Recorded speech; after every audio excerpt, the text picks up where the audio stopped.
Everybody, it's good to see you all here on a Friday morning, even if it is Friday the 13th. I am excited to welcome you to this very special session of the Arvada City Council meeting, vacancy appointment hearing. So today we have 4 exceptionally qualified candidates to interview for the vacancy created by Councilmember Foray after her resignation because she was elected to the state legislature.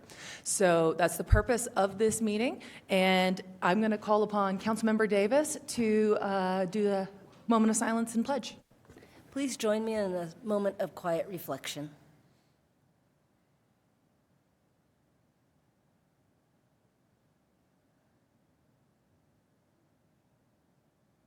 And now, the Pledge of Allegiance.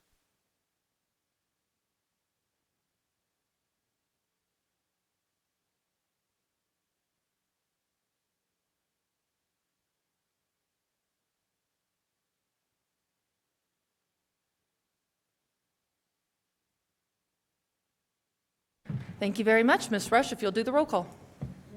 Here. Here. Councilmember Ambrose. Here. Councilmember Davis. Here. Councilmember Pfeiffer. Here. Councilmember Marriott. Here. Thank you so much. I'm going to quickly give rules of the proceedings to the chamber so that everybody knows how this is going to progress today. We've placed the candidates in alphabetical order, starting in Ms. Davis's seat and going around to Councilmember Ambrose's seat. From there, each candidate will be afforded a 5-minute opening statement, and then the council members will each deliver questions that they have prepared independently. No other council member has seen each other's questions, so this will be a lot of fun for all of us, I think. And each candidate will be awarded 2 minutes to respond.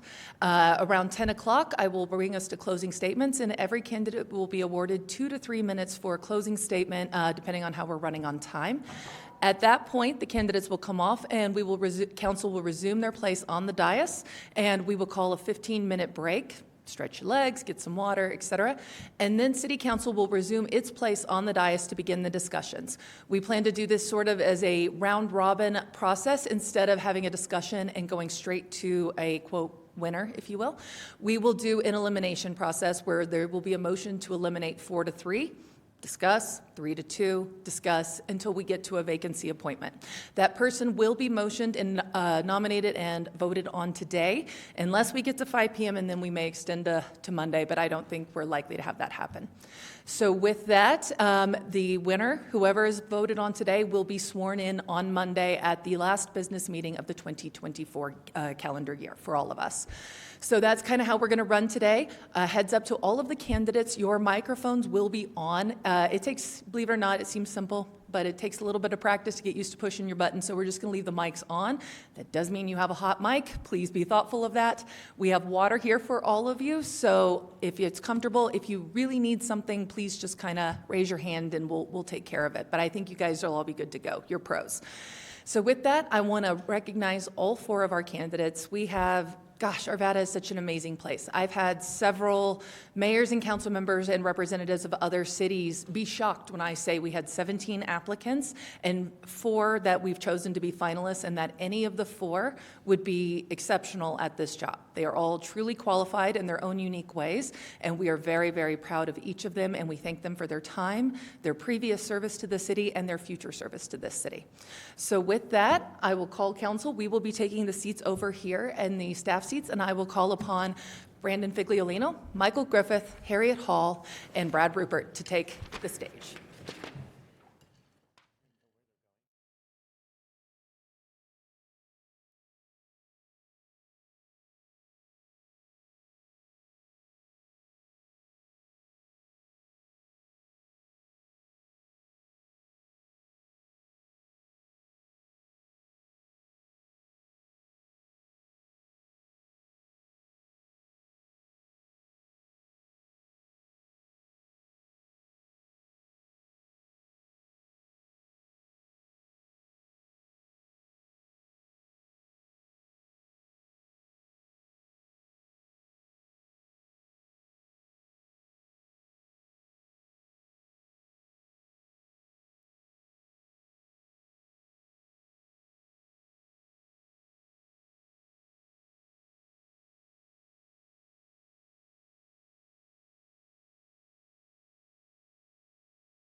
style and start in alphabetical order. So Mr. Figliolino, when you are ready, please start with your 5-minute opening statement. Hi, City Council and my fellow neighbors. My name is Brandon Figliolino, a public service professional passionate about people. I specialize in human resources and strategic communications and have employed my leadership, creative problem solving, and organizational efficiency skills in county, state, and quasi-governmental levels of government. As a leader in public service, I engage and inspire action. I embrace collaboration and diversity of thought and experience. My husband calls me a curious individual who asks questions to better my understanding of complex challenges. I don't assume I know the best and or only solutions to our city's problems, but I have ideas that I believe can inform our decision-making to reduce the negative impacts felt by our neighbors. I'm a data-driven decision maker. I know the importance of evaluating solutions based on facts and not feelings, and that decisions must be made after careful cost-benefit analysis and with exhaustive review of all alternatives and options. The city has had many great successes as of late, from the opening of 4 new parks to the construction of new affordable housing units and the completion of safer multimodal access along Ralston Road. Challenges remain, however. Many Arvadans are weary of the chronic housing crisis. Sales tax revenue is expected to decrease in the coming years. Our infrastructure is in decline, and several longtime city team members and leaders have departed. Through my curiosity and commitment to pursuing options collaboratively, I will bring a fresh perspective to these challenges. The finalists you have chosen to fill the vacant at-large seat are all well qualified and would bring passion and experience to the position.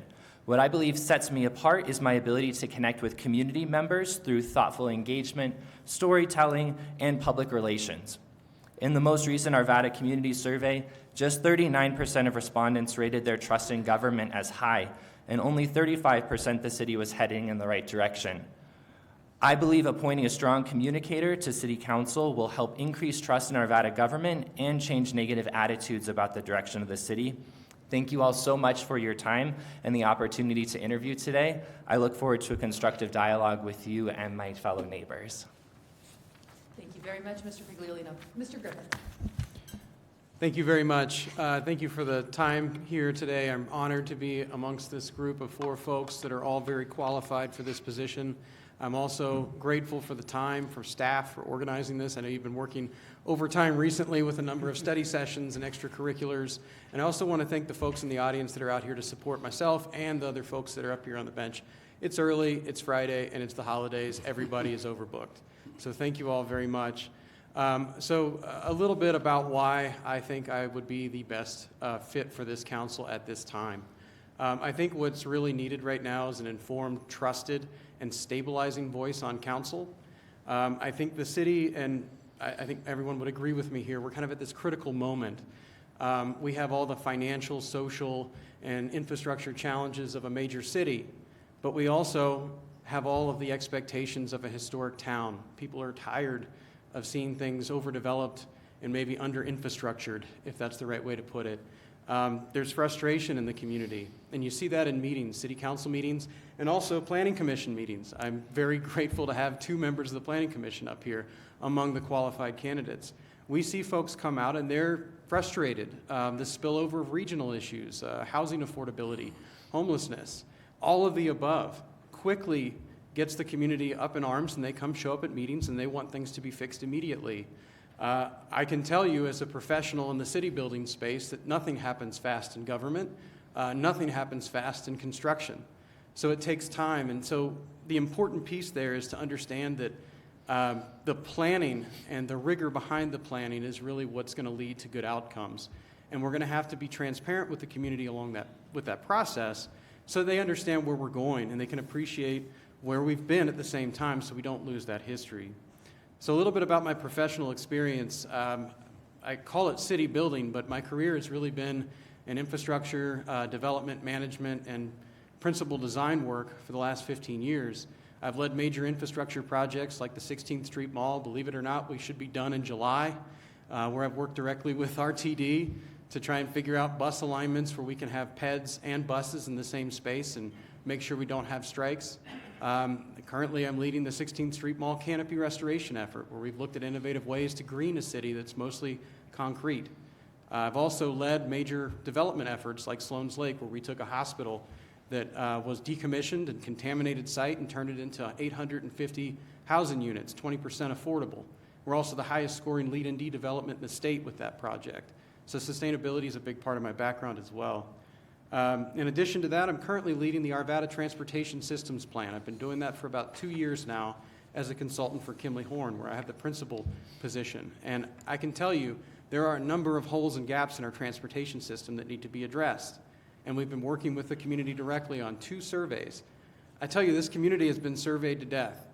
We've asked them questions in community surveys. We've asked them questions about sustainability and transportation and housing and homelessness. And we have heard their opinions, and we've cataloged them, and the data is there. And lastly, as far as my professional experience, I also teach the pro practice of urban design for the University of Colorado at Denver. Many of you counselors have been in my class, and I thank you for your time. Hopefully you learned something from my students. I don't know, from me, whatever. That's okay. And if you haven't been, I'll have you there. My position in Arvada and the Planning Commission for the last 8 years has been hugely eye-opening to me, spending time with the public. And, you know, the comments that we receive, and my position as chair, the whole point is to guide the meetings so the public feels like they've been heard and are informed and understand the process.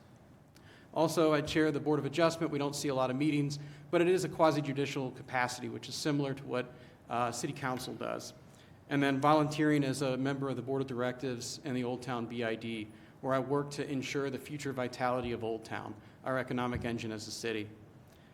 So table setting with my last 46 seconds here. I think that city has done a great job, staff, council included, in ushering in a new era of planning documents that are either nearly complete or recently complete. Transportation Systems Plan will be done Q1. Sustainability Action Plan is almost complete. We're also recently complete with a housing plan, and we're working on our second homeless strategy plan for the year. And I think these plans altogether say that we're in a great place to move forward and take on the comprehensive plan. Now it's time for action, and I'm ready to help City Council deliver on all of those dreams as we have as a motto. Thank you. Thank you very much, Mr. Griffith. Ms. Hall, when you're ready. Good morning, and thank you for having us. I'm excited to be a finalist for this important position for appointment to council. I believe I'm the best applicant, although I have an incredible amount of respect for all of the other finalists who are up here with me, and I know I have a lot to learn from them, as would we all. But I have the proven and tested leadership skills that Arvada needs to support and grow our vibrant and cohesive community, as well as to be a collaborative partner with other regional entities, with entities within Arvada, within local and county governance. I've attended and observed many council meetings, many commissioner meetings. I've been on many committee meetings and many other events over the years, and I know many of the players.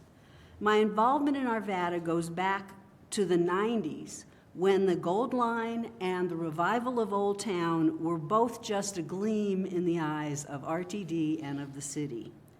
I was appointed to planning groups. I testified before City Council. I submitted input to RTD, and I participated in a number of other activities. I was part of efforts to preserve the historic character of Old Town and Arvada's 2 other historic districts. And I have lived in both of those historic districts, by the way. I was appointed to the Citizens Capital Improvement Committee in 2014, and I was part of the development of the revised Land Development Code in 2015 and on. I was appointed to the Arvada Sustainability Advisory Committee in 2018, and I currently serve as the secretary. I joined the Board of Community Table in 2018, and I am currently the vice president. And by the way, I want to mention what a privilege it's been, as well as being important to the work of the boards, to have Mayor Pro Tem Moorman as part of the Arvada Sustainability Advisory Committee, former council member Foray, and prior to that, former council member Jones as part of Community Table, council member Pfeiffer. I'm sorry that we didn't get more of a chance to serve together on the Community Table board. And I also care very much about the issue of homelessness. And when asked, I assist Mission Arvada in writing grants to support their work with the homeless. I joined the Jefferson County Board of Health in the midst of the pandemic in 2019. And I currently serve as the secretary of that group, which also does sit in quasi-judicial types of settings. For 34 years, I provided collaborative and visionary leadership as the CEO of Jefferson Center for Mental Health. I was instrumental in bringing about numerous community collaborations that included Arvada. Notable among them is the fact that in 2016, when Arapahoe House decided to discontinue providing detox services for all of Jefferson County, I was able to gather support from the Jefferson County Board of Directors, the Mental Health Center Board of Directors, and then from the municipalities and the county, so that Jefferson Center took over operation of that detox center, and it continued seamlessly during that time, so preventing that loss to the community. Under my leadership, community collaboration was a key value of Jefferson Center. This aligns with my strong value in and my commitment to community, which led to my decision upon retirement to continue community involvement as long as I am able to. I do want to point out that my decision to seek this appointment, but not to run for the seat in November, does not reflect a lack of commitment to the community.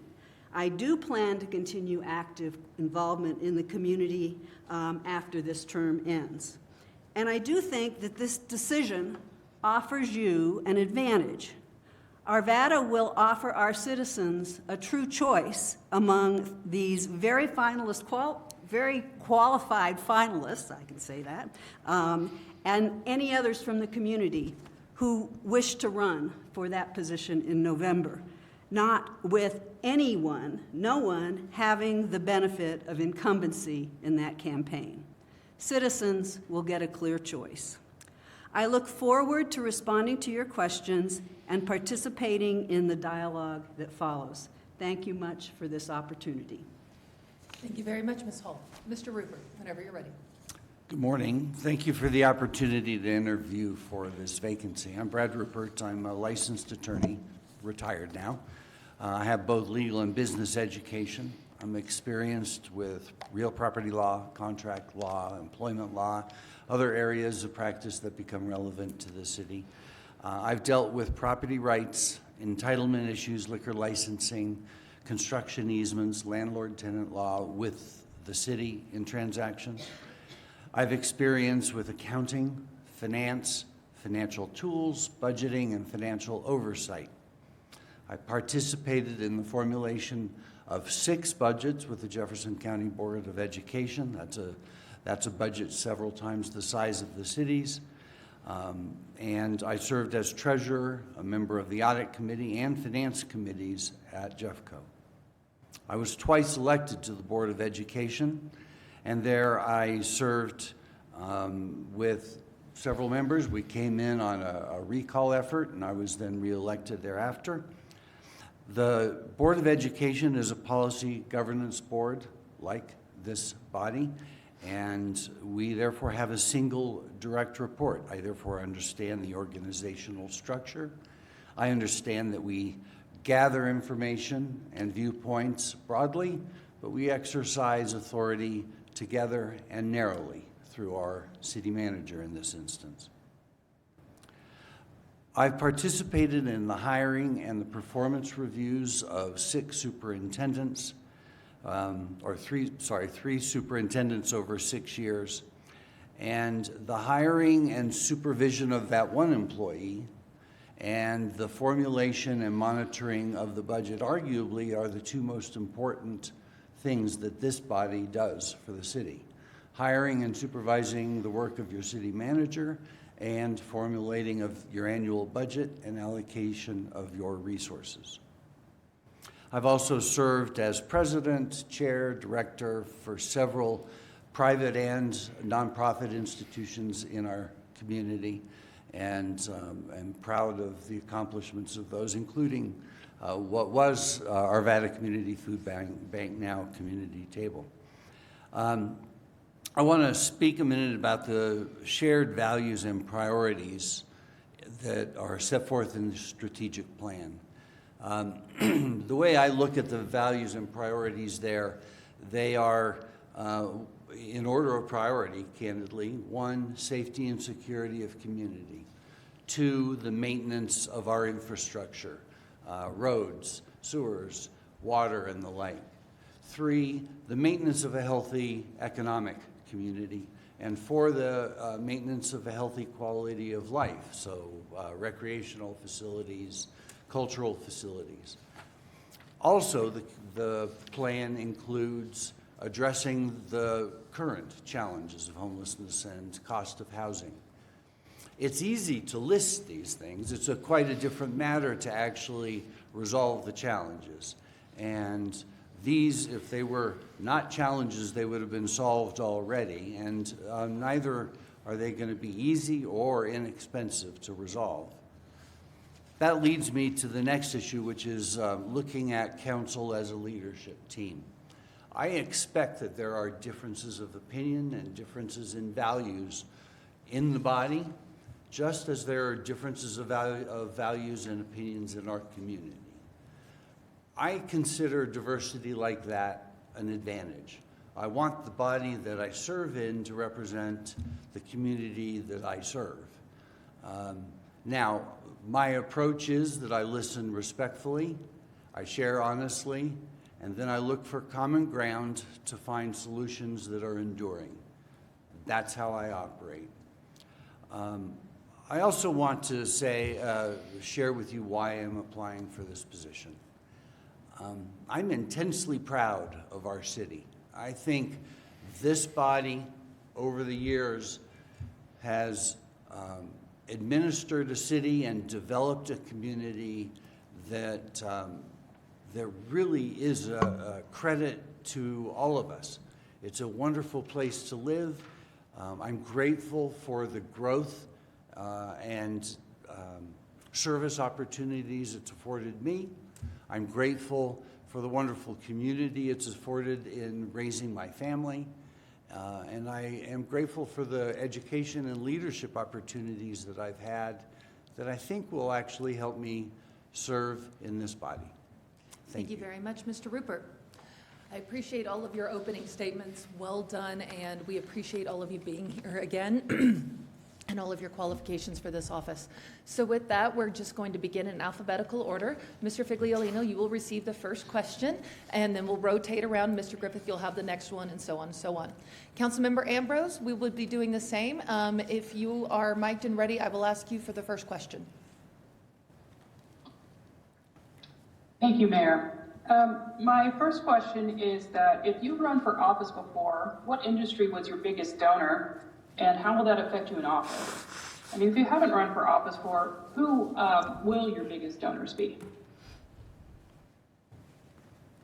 Yes, so I have not previously run for office, but I would imagine that if I did run for office, my biggest donors would be my local community members. I am very integrated into my local community through my volunteerism, for example, Bike Friendly Arvada and other activities like that. So really the biggest donors would be the people that know me and know my values. Thank you. Mr. Griffith. Thank you. Thank you for the question and the opportunity to talk about donors and how campaigns are run. I have run twice before in Arvada, and I can tell you, as someone who came from no political affiliation or background or any support structure, it's very difficult to run and manage a campaign and figure out where you're going to find all those funds to do it. Campaigns are not cheap. Yard signs, mailers, anything that you're putting together. If you don't have the infrastructure of a major organization, like a party, for example, you're going to find it difficult to really get off the ground. Regarding funding a campaign, my past campaigns have been funded by people that had businesses in Arvada, people that were in the community, people that had a stake in the future of the city, and that felt that I would deliver for them, where other candidates, maybe they disagreed with that. If I run a future campaign, which I absolutely will be running in the fall, I think maybe this is a good opportunity to make that announcement. I am officially running for this same seat in the fall. I'm fully committed to serving the city of Arvada. In that campaign, I will be running it much the same way. I will be seeking donations from community members, and I am very happy to say that over the last several years in my involvement with the community and the city, I have gained the support of multiple communities, community organizations and members, business owners, entities within the city, and I will draw upon all of those resources to build a successful campaign to run in the fall. So thank you very much for the opportunity to answer this question. Ms. Hull. So I'm struggling with how to answer this question. I did run for council and then switched and ran for mayor. And frankly, given that I do not intend to run in another election, why I haven't gone back and checked my list of donors. I know I did not have any really large dollar donors at all. Pretty much I did not get donations from industry, although I think I got some from industries located in Arvada. I got some donations from businesses located in Arvada, but as Mr. Figliolino has stated, most of my donations would be local community. And from the people who know me, the people who I've worked with, people who I've worked with on various boards and commissions, worked with in my work as CEO at Jefferson Center, people who I worked with in various political campaigns that I got involved in because I was supporting the people who were running because I thought they would be best for Arvada or the county or the state. Or nationally, so that is pretty much my recollection, and I can't tell you any more. Thank you. Mr. Rupert. Well, I cannot recall actually who my donors were back in 2007-ish. They were all from the community. None of them were particularly large. And honestly, the campaign in 2007 for city council didn't cost that much. I can tell you that when I ran for the school board, the primary donors, we ran as a slate both times, different people in the slates. But the primary donors were the two unions that served Jefferson County. So one union is the teachers, and the other is the support professionals. So that's bus drivers and food service workers, things like that. Those were the two primary donors in both those races, and they were contributed to us as a slate. Thank you very much. All right, Ms. Davis, I believe you have the next one. And we'll begin this one with Mr. Griffith. Thank you. I know we get to share. It's very exciting. So my question is about data. So we are a data-driven body. We make our decisions based upon data. Also, data can prove both sides of the coin. You can use the same data set, and my example to you would be water quality. So water quality, they can say that a toxic chemical is at or below the acceptable level, the EPA's acceptable level for safe drinking water. Your opposition can say, yeah, that means that that toxic chemical is in the water. Is it actually safe? So I would ask you, what would you do with the data that proves both sides of the coin? Thank you very much for the question. Just to clarify, I'm going to make both arguments. Now, I'm going to ask you on your decision, when you're just making a decision, how are you going to prove your side of the coin versus the other side? Versus how are you the going other to support side. that? Okay, thank you so much. I appreciate that clarification there. Yeah, no, this is a really good point. My dad used to have a saying, he's like, statistics don't lie, but liars use statistics. That's a good one. People will take data, raw data, and interpret it based on their bias. So if you go into a particular case, I mean, this is a body that's reviewing material. You're going to have data in front of you. We have a great staff that's going to give us their recommendations. You also have a fantastic planning commission that's going to provide you, which Brandon is a part of, and he does a fantastic job too. that's going to provide you recommendations and how to interpret that data. Now, the decisions that are made here, quasi-judicial whenever you're dealing with a particular case, so you are the final authority, so you have to make the call. And the way that I interpret and look at and approach data, to your point, Ms. Davis, is really kind of summarized in the way that I approach my professional work, especially with the city of Arvada. So we're working on the transportation systems plan, and we get data for volume capacity ratios and speeding. We're using INRIX data, which is, I don't know if you all have cell phones. I'm pretty sure everybody has a cell phone. Well, guess what? I can track you. Not as an individual, I don't know your name, but I know your IP on your cell phone, and I can see the speeding, I can see the tendencies of traffic flow. And we have to interpret that data and say, do we need more enforcement, or do we need to adjust the infrastructure to meet the way it's being used? So with a non-specific question about how I would interpret data and make sure that we're getting to the right solution, I would hope that we have members on the body of City Council, which I believe we do currently, and I'd like to fill the vacant position, that can think critically about what the data is telling us, take consideration for how staff is interpreting it, what their recommendations are, and obviously taking comments from the Planning Commission and their notes and recommendations to hand, and then being the final decision maker for how that data is interpreted. And then the last thing I'll add, though. Nope, time has expired. I Yes, sir. apologize, Mr. Griffith. Appreciate that. Ms. Hall. First, I'd like to clarify the question, whether it is how do I use the data to support my position, or how do I use the data? Because sometimes it's not to support my position, it's to change my position. Absolutely. So how would you do either? Okay. Data is, as Mr. Griffith so eloquently said, something that you can use to prove something on either direction. So, and I don't remember the exact quote. But I think that when I'm presented with data, the first thing I need to do is I need to listen to it. And sometimes data is really clear.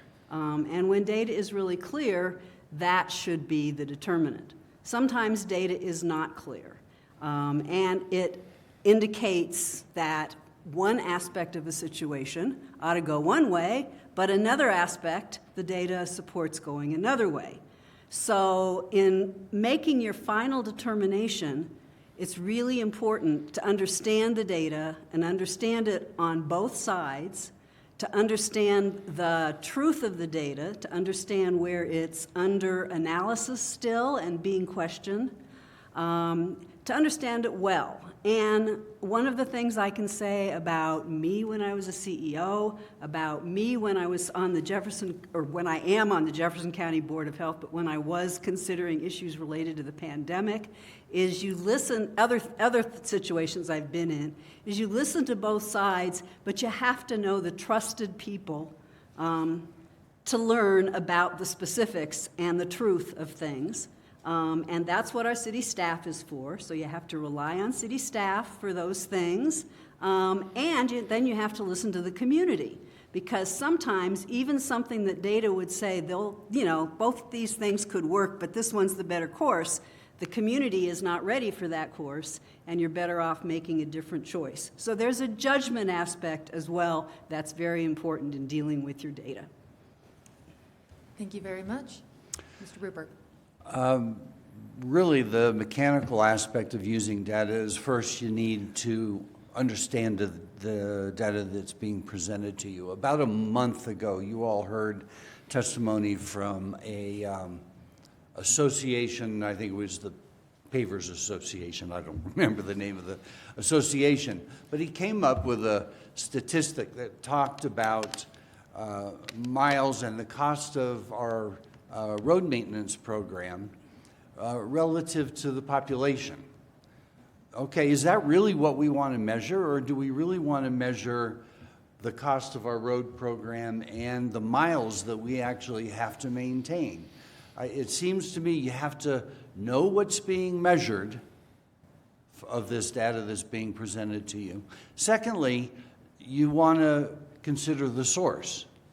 Not all sources are created equal, and you want to ask yourself, okay, whose interests are at stake in this? In that same presentation, the gentleman kept saying, I don't have a dog in the fight, but he's an association representative, and our city is a member of that association. Sure, he has a dog in the fight. Okay, there's nothing wrong with that, but I want to be candid about where people's interests lie. And then when you have what you would consider true data from credible sources, then and only then do you get to rely on it in making your decisions.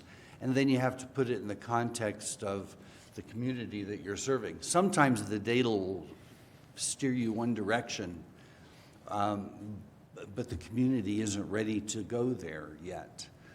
Funding is a great example of that. We do have plenty of data that suggests that we're behind on things like infrastructure maintenance. Thank you very much. No, Mr. Figliolino. Yeah, thank you for the question. So I agree that data is very important, and we need to make sure that the data is statistically valid and reliable. And if there are multiple gray areas of that data, I would seek additional information. I would get more data to help inform my decision-making from the community, from city staff, from additional data collection points, because I think if it isn't concrete enough, we need to make sure that we have more information to make an informed decision. All right, thank you very much. I appreciate that. All right, Mr. Mormon, you have the next question. Oh, Mr. Pfeiffer. Mr. Pfeiffer, you have the next question. Thank you. F does become before M, I do believe. All right, Ms. Hall, you will be taking this one first as well. Okay. All right. I was teetering on how I wanted to ask this question, but it's going to be around the strategic plan that City Council puts together. There's kind of 5 categories that we put our plan in, and I'll let you decide to which one you want to answer. But the strategic buckets are homelessness, housing, local economy, physical and technology systems, and quality of life.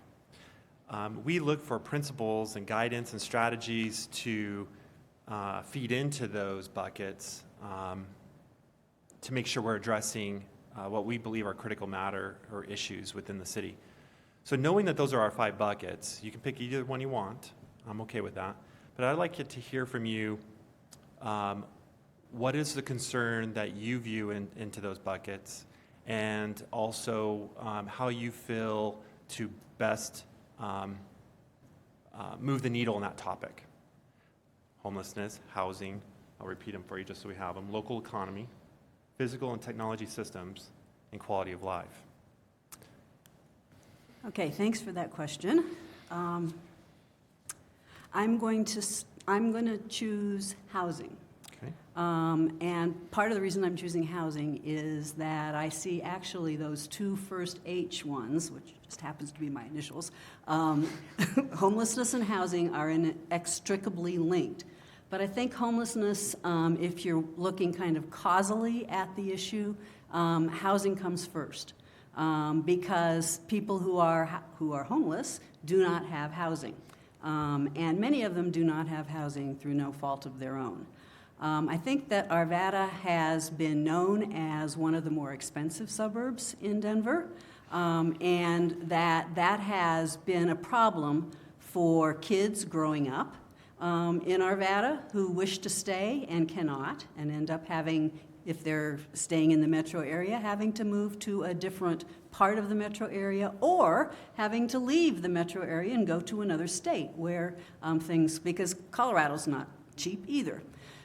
So I think that it's addressing affordable housing, which doesn't mean low-income housing. It means housing that our community can afford. And we have low-income people in our community, so we have to have housing that they can afford. But we have other people who still can't afford the housing either. And sometimes are living one paycheck or one medical emergency away from homelessness. So paying attention to our housing stock is really important.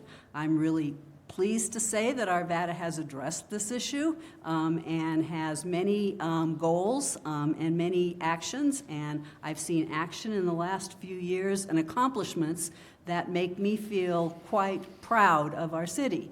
But I think we're not done, and we need to continue that focus. So thanks. Thank you very much. Mr. Rupert. I would actually choose the same area. The thing is that any of those buckets relates to several of the areas of priorities that I mentioned in my opening, and that is that, I like to take housing also as an example. The expense of housing is, on the one hand, one of the causes of the homeless challenge.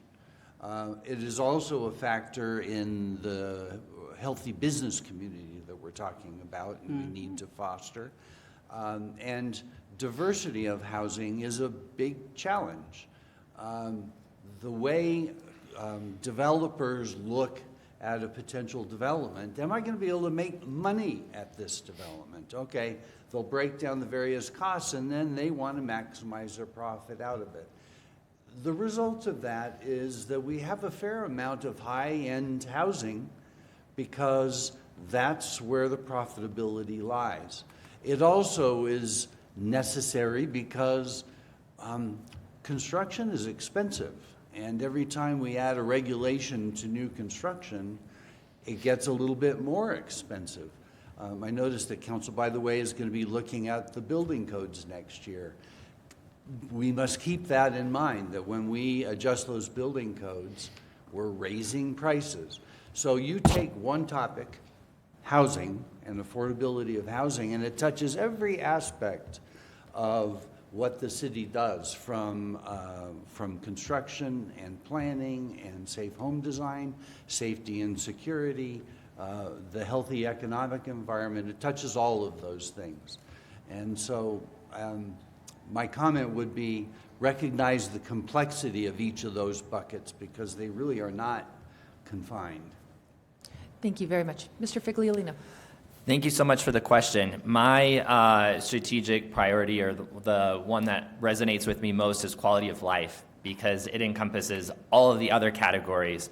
And I think that some of the strategies do include having a diversity of housing. I'm a firm believer in giving people choice and options, so people should be able to choose to live in an apartment or choose to own a condo or a townhome. These are kinds of things that we can integrate into the communities without just making a giant apartment tower. I also believe in choice in how people get around, and so making sure that our road system is adequate for drivers and for people who want to walk or ride bicycles. All of those are choices that we as City Council can make to help improve the quality of life. Some people want to be able to live close to where they work, and so by having land use and encouraging development that is within a walking shed is really important. And I think that quality of life also touches on the safety. We want people to feel safe, and so by making sure that our public safety teams are really out there and making sure our parks and our trail system are well kept and clean and well lit, all of those are strategies that are going to help increase people's quality of life and their perceptions of the city. Thank you.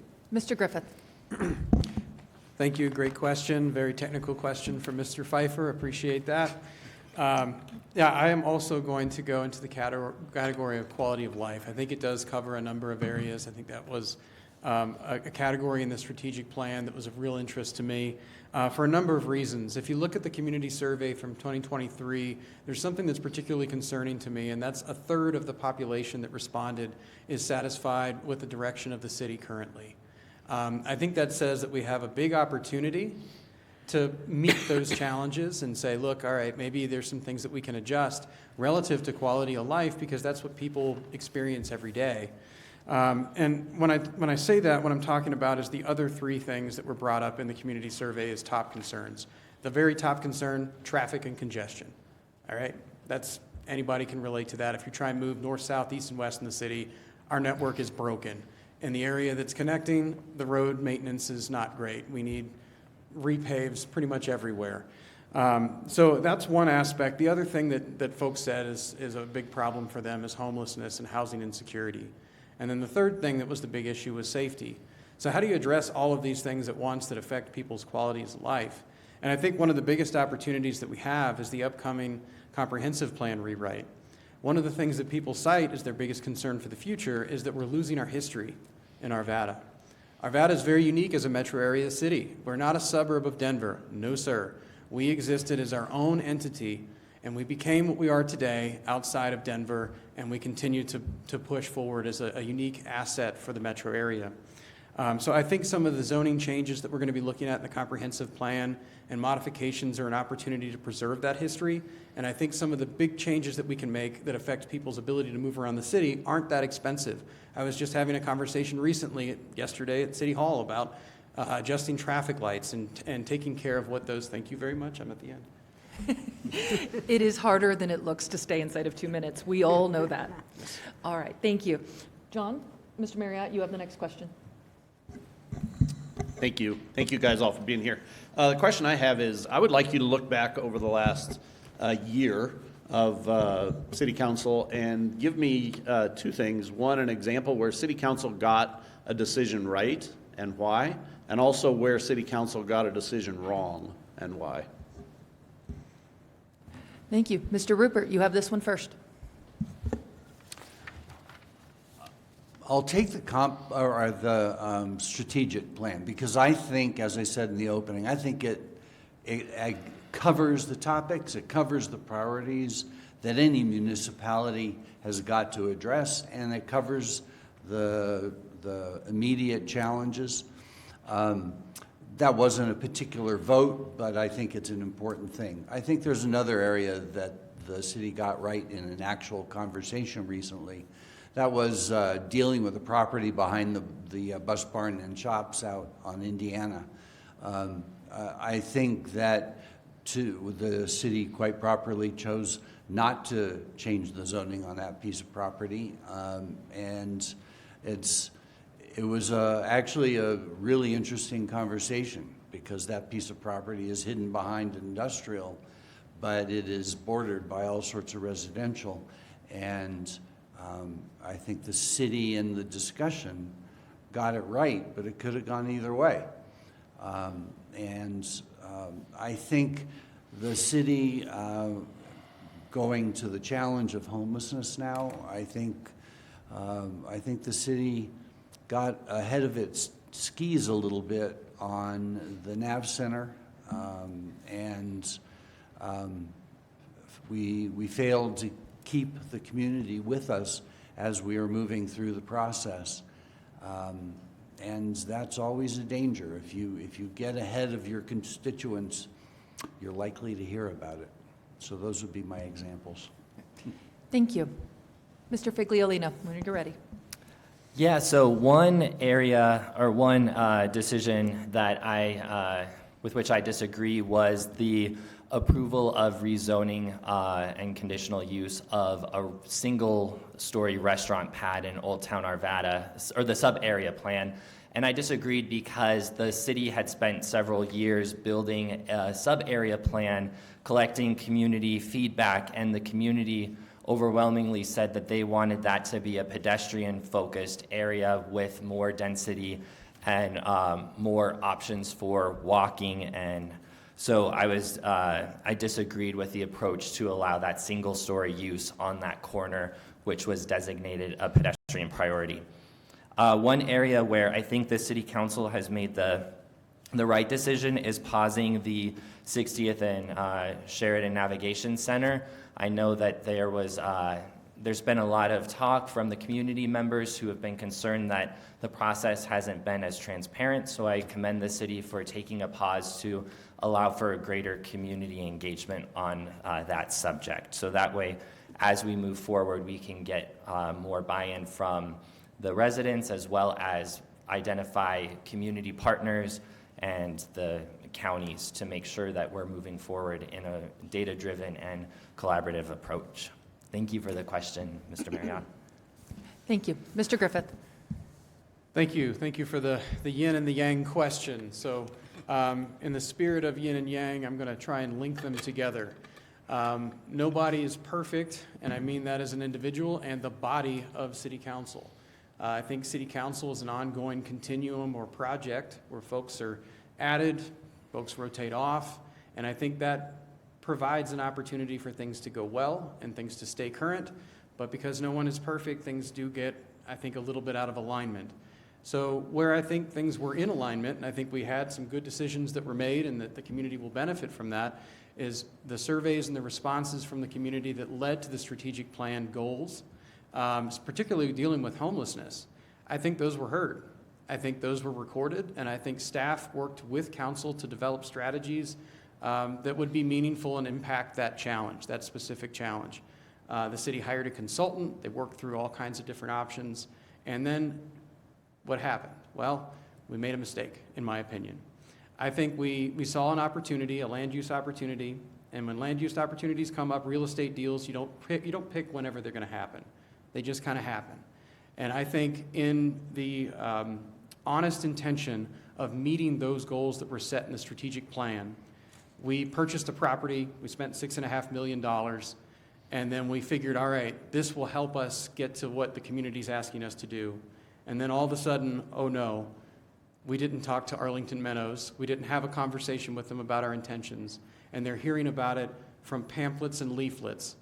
And I tell you what, that's probably about the worst way as a resident to hear about something that's going to affect you directly in your community is with a freaking leaflet.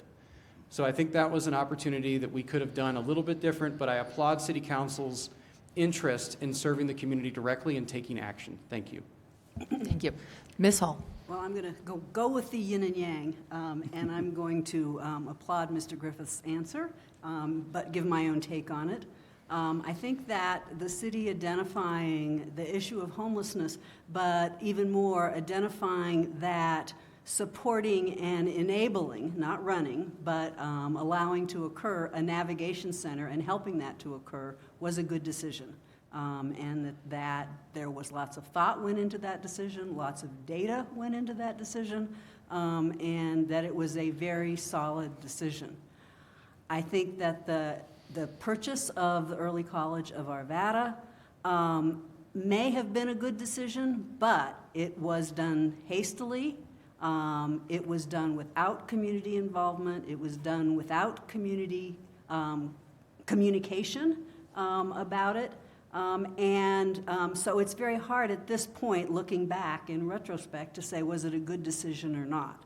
And I think when you can't look at a decision and support the soundness of that decision, then you probably were at least premature, if not wrong, in making that decision. So, that would be my flip side of the decision. I think I could say more, but I also think it's been said, so I won't take the time. Thank you very much. Mr. Mormon, you have this one. Thank you, Mayor. And again, thank you all for being here this morning. I would echo the statements that have already been made about how qualified you all are, and so I'm really appreciating the conversation. I'm going to talk about a specific policy decision, but to take us back to 2020, the city made a major policy decision when it adopted an ordinance to contract with a hauler to provide residential waste and recycling for the city. And my question for you is, what is your position on this policy, and do you support it? Mr. Figliolino, you'll take this one. Yeah, thank you so much. So I currently am a resident who is enrolled in the program, and I've been mostly satisfied. But as it comes up for renewal, I would like to make sure that we have the data to support continuing the program. I want to make sure that what we're doing is actually reducing our impact on air pollution, reducing truck traffic, and increasing recycling rates. And if our waste hauler can't prove that we are making those strides as a community, then I think we need to reevaluate that contract. And I would also like to make sure that we are holding them accountable to those goals and to the standards that we have required of them. And so, for example, I participated in the leaf recycling, and nobody asked me to verify my residency. And so those are some policy issues that I think we need to make sure that we're holding these individuals accountable, so that way we're getting the best deal for our community members and improving the environment at the same time. Because if it is just a program to make us feel good, but it's not actually lending adequate results, well, that's not going to be an effective solution for us, and we need to find something different. Thank you. Mr. Griffith. Thank you very much. I don't know what the statute of limitation is on contentious issues with the city of Arvada, but maybe we're getting close here. But no, I appreciate the opportunity to answer this question. I mean, trash was a time period for the city of Arvada, and it was an intense divide in communities. There were folks that felt, this was an overreach, that it had been settled by votes in the past. And there were folks that said, look, I'm tired of seeing all these trash trucks of all different varieties drive on my street 10 times on trash day. So I think as a policy, it's in place. I support the policy as it's in place because I don't think we're going to gain any ground by going back and completely deleting something that's already functioning and has functioned for several years. I think it could be improved. I'll tell you, as somebody that participates in the large drop-off every single time, that I'm very impressed with the way that those services are run. I've gotten rid of old baby mattresses. I've gotten rid of lumber and debris and different things, and I use that. I also do the leaf drop-off, and I think that those are great. I was pleased to see some of the expansion of the project that included dumpster roll-offs. As somebody who's frequently remodeling my house, as my neighbor Brad will tell you, I often get these dumpsters, and they're very expensive, and the price is very competitive if you're involved in the program. Now, one thing I'll say is that I understand and appreciate the frustration of residents that don't participate in the program that have to pay a fee. And if we're looking at renewing and looking at data and making sure that we're getting our money's worth for the investment as a city, I would also consider those concerns and make sure that we're not asking too much of our residents that have no measurable benefit or little because of just the drop-off. Maybe we could give them the dumpsters too. Thank you. Thank you. Ms. Hall. Well, I have to own that I was part of the Sustainability Advisory Committee when it pushed for that to happen, and was part of various efforts, going to festivals and things, talking about the benefits of the single hauler program. So I am very supportive of it. I do think that, and I use it. It's worked out very well for my family and my household. So that's a good experience. I do think that there are some additional benefits that many citizens want that could be added. They could be added for all citizens, not just those who subscribe, which might help with the opt-out fee issue. Although separate from the additional benefits, we probably do, in the renewal, need to look at how that's managed and how it's communicated about to citizens, because it is a source of friction for people. One of the additional benefits that I'm very interested in, and I know from the community survey many Arvada residents are interested in, is composting. And from meetings that I've attended, I was thrilled to hear that there may be the possibility of moving to that, with Republic doing some additional development in our area that would allow for composting to be an alternative. Because right now I know that the various composting alternatives we've looked at have been too costly. So I think that should be part of our renegotiation with Republic. We need to look carefully at the data. They need to provide us with the data that we need to analyze what they're doing, and we need to make sure that they meet it. But from a citizen perspective, I'm pleased. Thank you. Mr. Rupert. I am and have been very much supportive of having a single hauler, and my reasoning is actually pretty pragmatic. I, during much of my practice, worked out of my home office overlooking my street. I had watched the trash trucks, multiple trash trucks, come up and down the street repeatedly during a week, and they by far are the heaviest vehicles that go up and down the neighborhood road every week. Mm-hmm. And I watched the pavement deteriorate, and eventually the city had to come in, take out all the pavement, and start over with the road, and it had to be an extremely expensive process. If that is the kind of damage that is being done to the roads across the city because of the weight of the vehicles and the frequency of their travel, I think it was the right call to get onto a single hauler system. And we're facing challenges already funding the maintenance of the infrastructure, which is our roads. We need to prolong the road's viability wherever we can, and this is a good example of that. It also certainly helps not having the multiple of the trucks going up and down the streets, just as a quality of life issue, having trash cans out 3 days a week. Thank you very much, Mr. Rupert. My turn. Mr. Figliolino, you were the last one, yes? So Mr. Yes. Griffith, you will take this one first. So there has been a considerable amount of conversation regarding infrastructure on the northwest side. It's no secret to anyone, particularly those who may drive Indiana, that some of our infrastructure out there is not meeting the current demands of the community that is there, and let alone that it is a growing community. Recently, 2 projects have been announced. The Mountain Rail, and these are potential projects, but the Mountain Rail as well as the Quantum Commons facility. I would like to get your thoughts on these particular projects as well as needs of the surrounding area. Thank you so much. Oh, let's see the timer. Please continue. Okay, thank you so much for the question. This is something that I've spent a lot of time working with staff on directly relating to the transportation systems plan. These are projects that aren't fully planned out yet, and they aren't set for dates for construction, so it's been difficult, particularly with Mountain Rail. We don't know where the stations are exactly. There's been a lot of conversations just this week. There were conversations about that. And so the way that these things will impact our city are quite unknown at this juncture. One of the things that I'm doing as a consultant in service to the city is to provide tools that will allow for the flexibility to accommodate changes relative to employment centers and activity centers that may pop up over time, so we can make adjustments to our transportation network.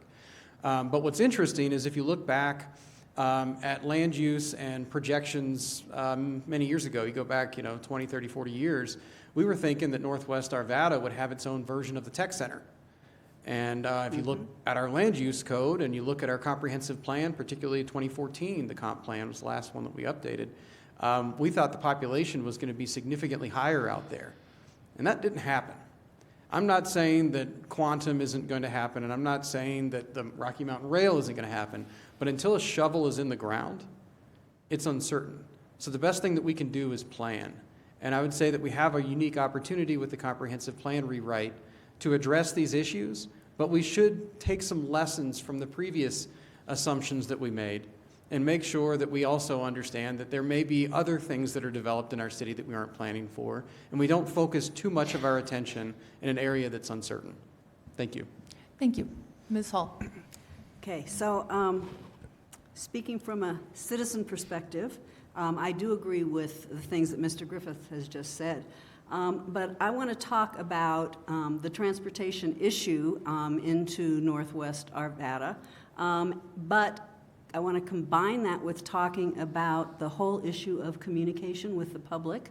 I think in addition to the planning steps, the comprehensive plan, that would be very, very important steps. Communication with residents, communication with all of our citizens are really vital in both of these projects because, no one knows whether these are just a gleam in council's eye that won't be a gleam in anybody's eye in 5 years or so. They don't know how long it's going to take to come about, and I'm sure no one knows that. But knowing more specifics about the projects, planning for the project, and how it will impact them, how it will impact the current transportation issues, whether it will make things better or worse. Data needs to come in there in terms of an analysis of what kind of impact is it going to have on our roads, and do we have the plan to mitigate that? Will the rail make that better? Will the quantum facility make that worse? All of those things are incredibly important parts of the planning process that if they're going on, no one knows about them. And I think that they're very important to happen, and they're very important for citizens to know about. Thank you. Mr. Rupert. I think I have a yes and to answer to both of those, and that is that considering both of those and, what is the impact on our future city's budget to maintain infrastructure that may not have been improved, supplemented by the revenues and the development that is being required immediately? But with transportation patterns increasing in the future, we need to look far enough out to know what roads are actually going to have to be widened in the future, not necessarily in the immediate vicinity, but a little further down the road, the literal road. And the price tag for that is likely going to fall on a city that's already struggling with maintaining the road system we have. So the planning is the key to that, and the long-term planning on the rest of the infrastructure needs to be considered. Thank you. Mr. Figliolino. Yeah, thank you for the question. So I recognize that Indiana is definitely a pain point, especially at the juncture where the underpass hits the railroad. But at the same time, Candelas Parkway is underutilized. There isn't as much traffic as was anticipated there. I would assume that, or I believe that we shouldn't assume that either of these projects are going to come to fruition. And I agree with Mr. Griffith that we need to make sure that we are having lots of conversations with these potential applicants and determining a course of action. What I would hate to see is that we widen Highway 72 to 6 lanes and then nothing happens, and now we've utilized all of this space for vehicles instead of other uses. And I also think this touches on the changes that we've made to the comprehensive plan in Northwest Arvada over the years. We have, at the request of certain developers, changed the land use designation from commercial or mixed use to single family because they were saying that it was too difficult to build those products. And so now, instead of having a town center, we have another row of single family homes and gas stations and pad sites. And so all of those are increasing the traffic over there. So I think as we continue to build out Candelas and Northwest Arvada, we need to be really intentional about the different types of projects that we are encouraging developers and our partners to implement. And I think in particular with the rail, if that is a viable option, that can be one way to expand transit and get more people to Denver as well as the mountains. Thank you very much. Councilmember Ambrose, you have the next question, and this one will go to Ms. Hall to start. Thank you, Mayor. I think this is a great follow-up question to what we've been discussing, which is that in the budget, we're facing a need to figure out how to fund $21 million of one-time needs. As council, what's the plan that you would have to be able to address this?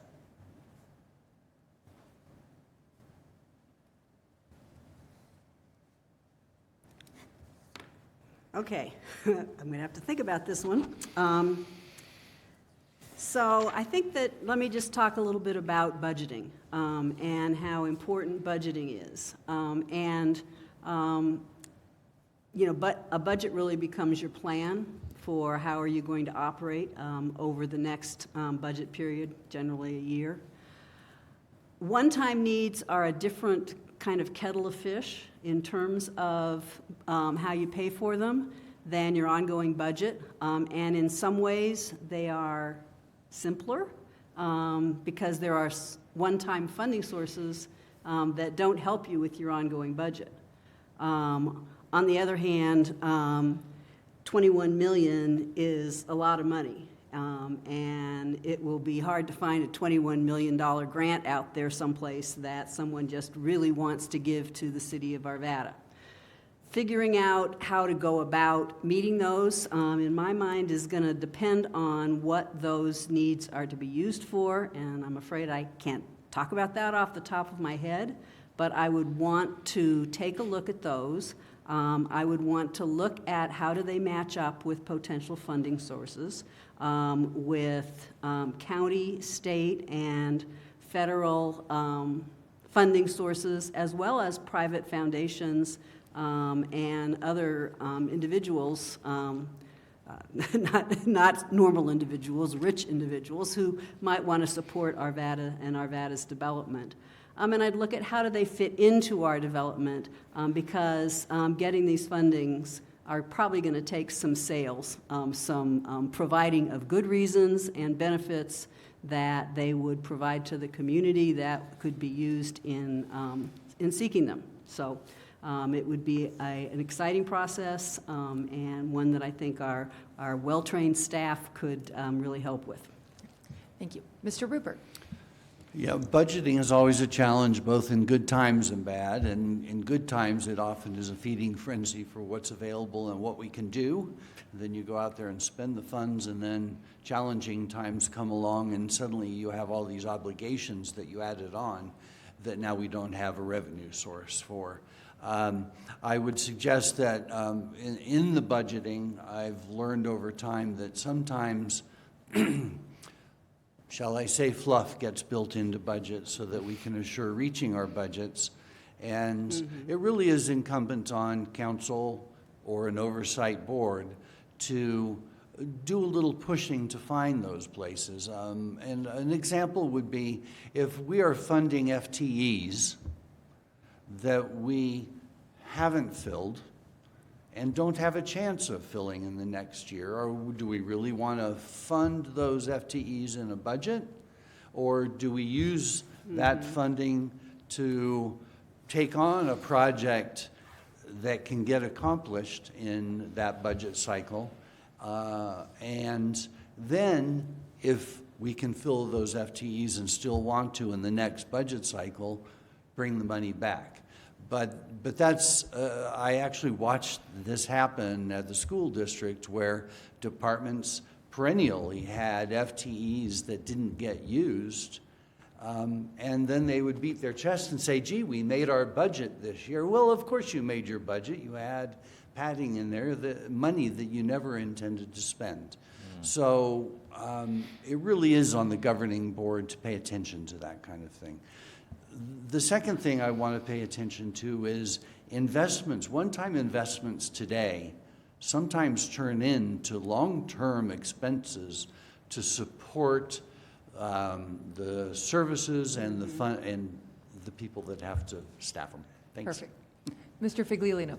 Yeah, thank you for the question. $21 million is quite a lot of money, and in the 2023 community survey, there was a desire or an acceptability to increase funding for sewer projects, but not increase sales taxes. And so that puts us in a really difficult space where I think we really need to reprioritize our budget items and make sure that the budget reflects our strategic priorities and potentially find projects, again, using data and informed decision-making to say, we've been spending money on this project, but it's not having a return that we need. So let's reprioritize that money for that $21 million expense. And that is going to require a lot of community engagement as well to make sure that what we are proposing to change or modify has the support of the city and our community members.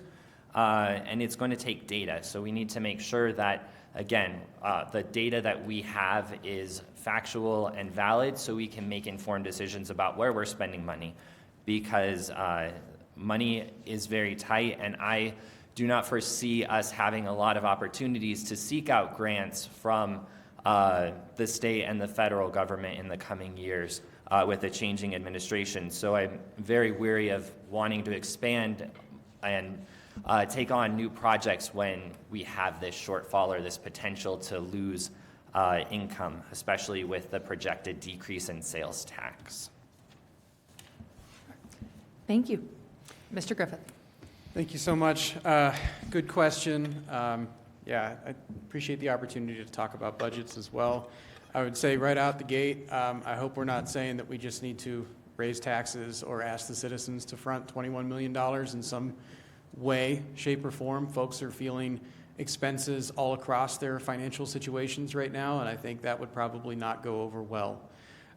What I would say is if we've got a shortfall and an immediate need, we need to look close at how that need has been generated and what are the areas of our budget that maybe we could look at to trim. What percentages of each of our budgetary requirements and obligations actually go toward the things the community members are asking for, that they say are priorities.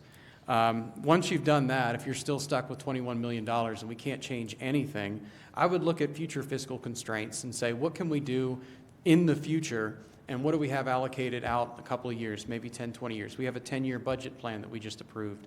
Maybe we can make some modifications to that in 2 years and say we can restructure it a little bit to favor this shortfall. And then if that doesn't work, and those are all things we could do relatively quickly, we can go to the community and say specifically, here is a bond program, like we did with 3F. We said, look, would you like to invest in repairing Ralston Road and 72nd? And the community got to vote on that. And they said, yes, we do want to go forward with those improvements.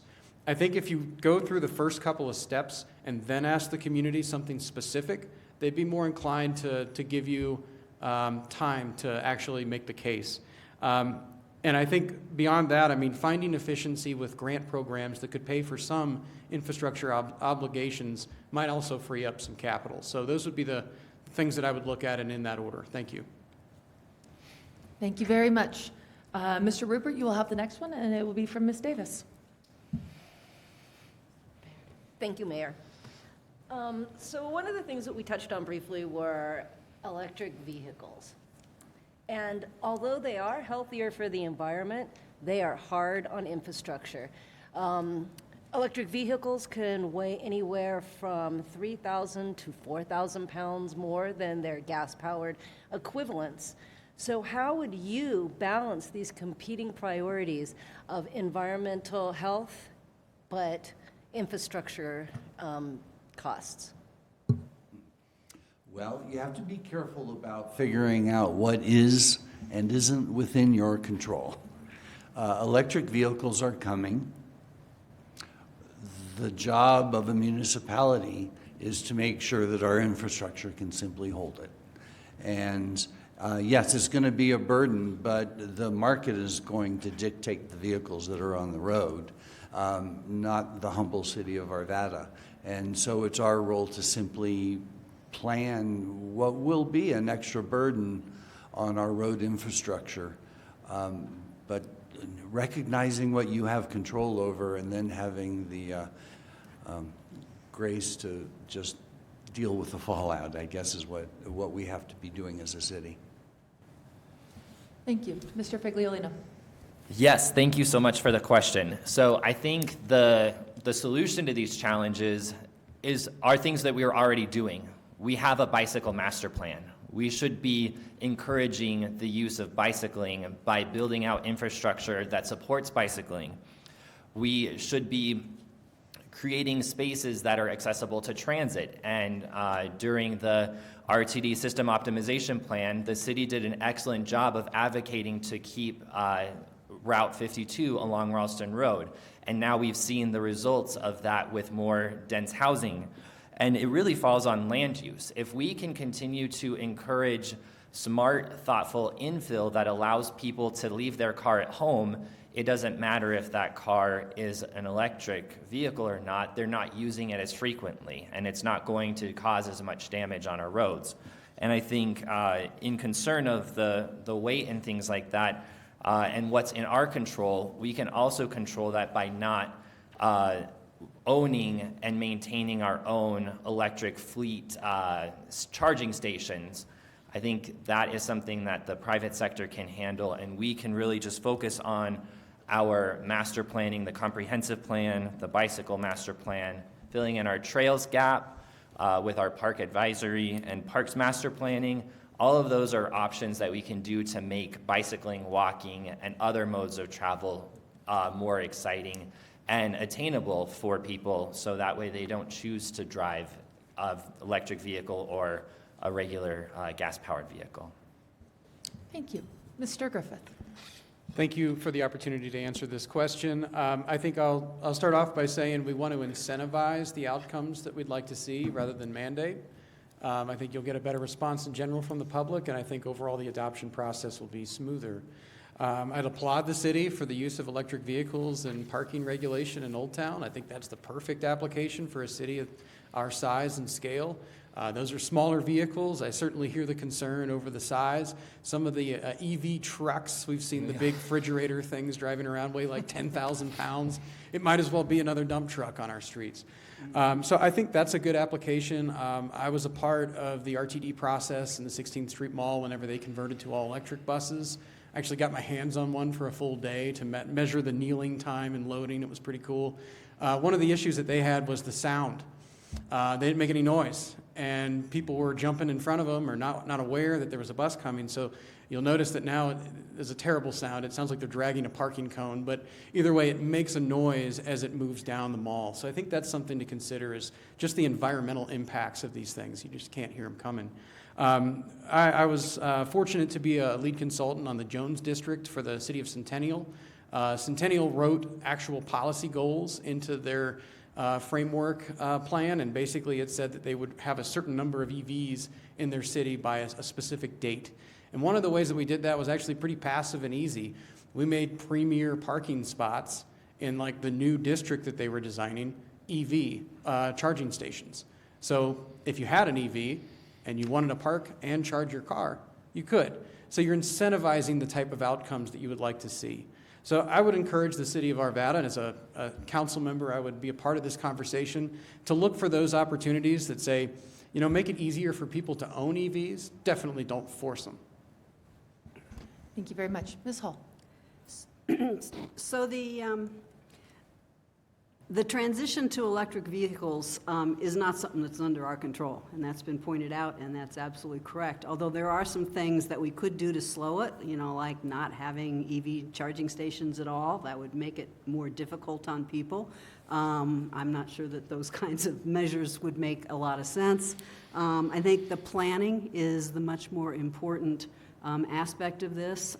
In our planning, we have done some really good things in terms of our planning for bicycle transport, for transit systems and transit-oriented development. You know, so but the careful planning around electric vehicles is important, and recognizing that impact that it would have on our roads and our infrastructure is really important.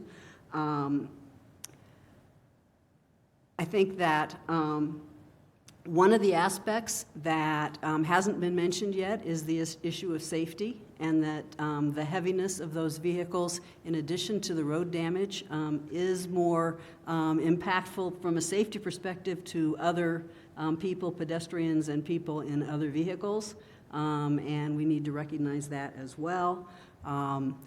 But planning for our infrastructure, I think, is one of the most important things.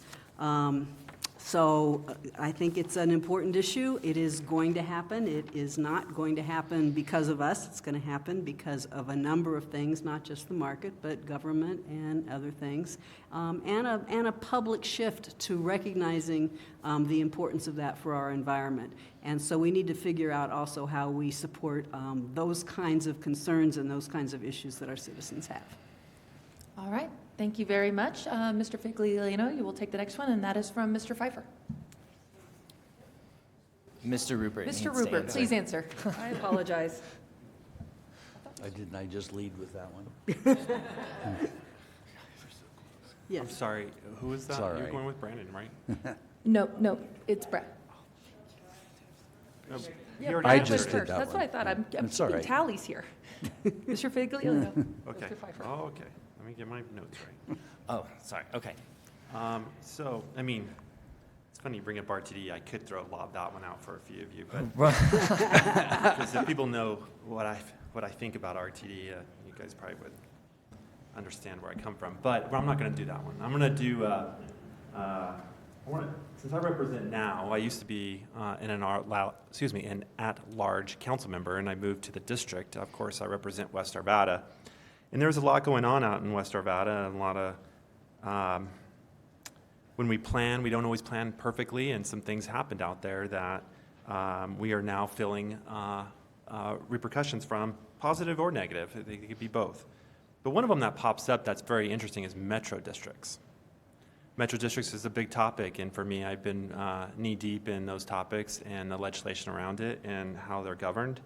Metro districts are a form of government that is formed by the city council. So my question would be is, hopefully you're familiar with them. Do you support them or do you not support them, and then why? Yeah, that is a very good question. I think metro districts can be an effective tool to help increase increase housing opportunities by leveraging capital, so that way the city isn't forced to build the roads and the infrastructure for them.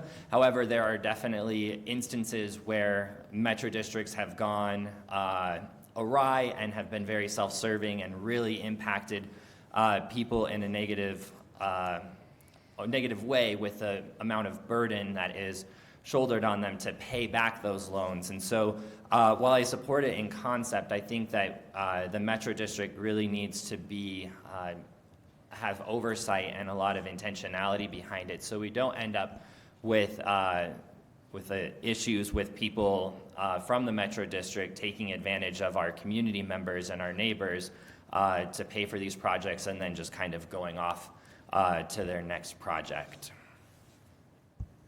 Thank you. Mr. Griffith. Thank you. Mr. Figliolino makes a very good point that there are some pieces of infrastructure, particularly the placemaking pieces, branding, wayfinding, elements that are additional costs for a developer that we probably wouldn't have in different communities in our city that are under metro districts without the metro district. So that's the benefit. That's kind of the on the surface obvious thing that really kind of benefits, or the use case for the metro districts. But the thing that happens in the sort of the execution and the long-term rule of the metro districts, it's sort of a government within a government. And they have the ability to ignore their constituency to a large degree. I mean, you could make your way onto the boards of the metro district if you were very concerned about some of the activities and the way they were investing funds. That takes time. Hey, we're trying to get into a board right now. How much time have you guys spent? It's a lot of effort, and it's not something you can just do overnight if there's something that you don't agree with. I think of an example right now that's happening in our city in Leiden Rock, where there's a huge constituency of a community that says, hey, we'd like to see a type of trail investment made, and you have funds to make a trail investment. And the Metro District is saying, well, we've planned and feel that it should be executed in a certain way, and we're going to do that because that's our right.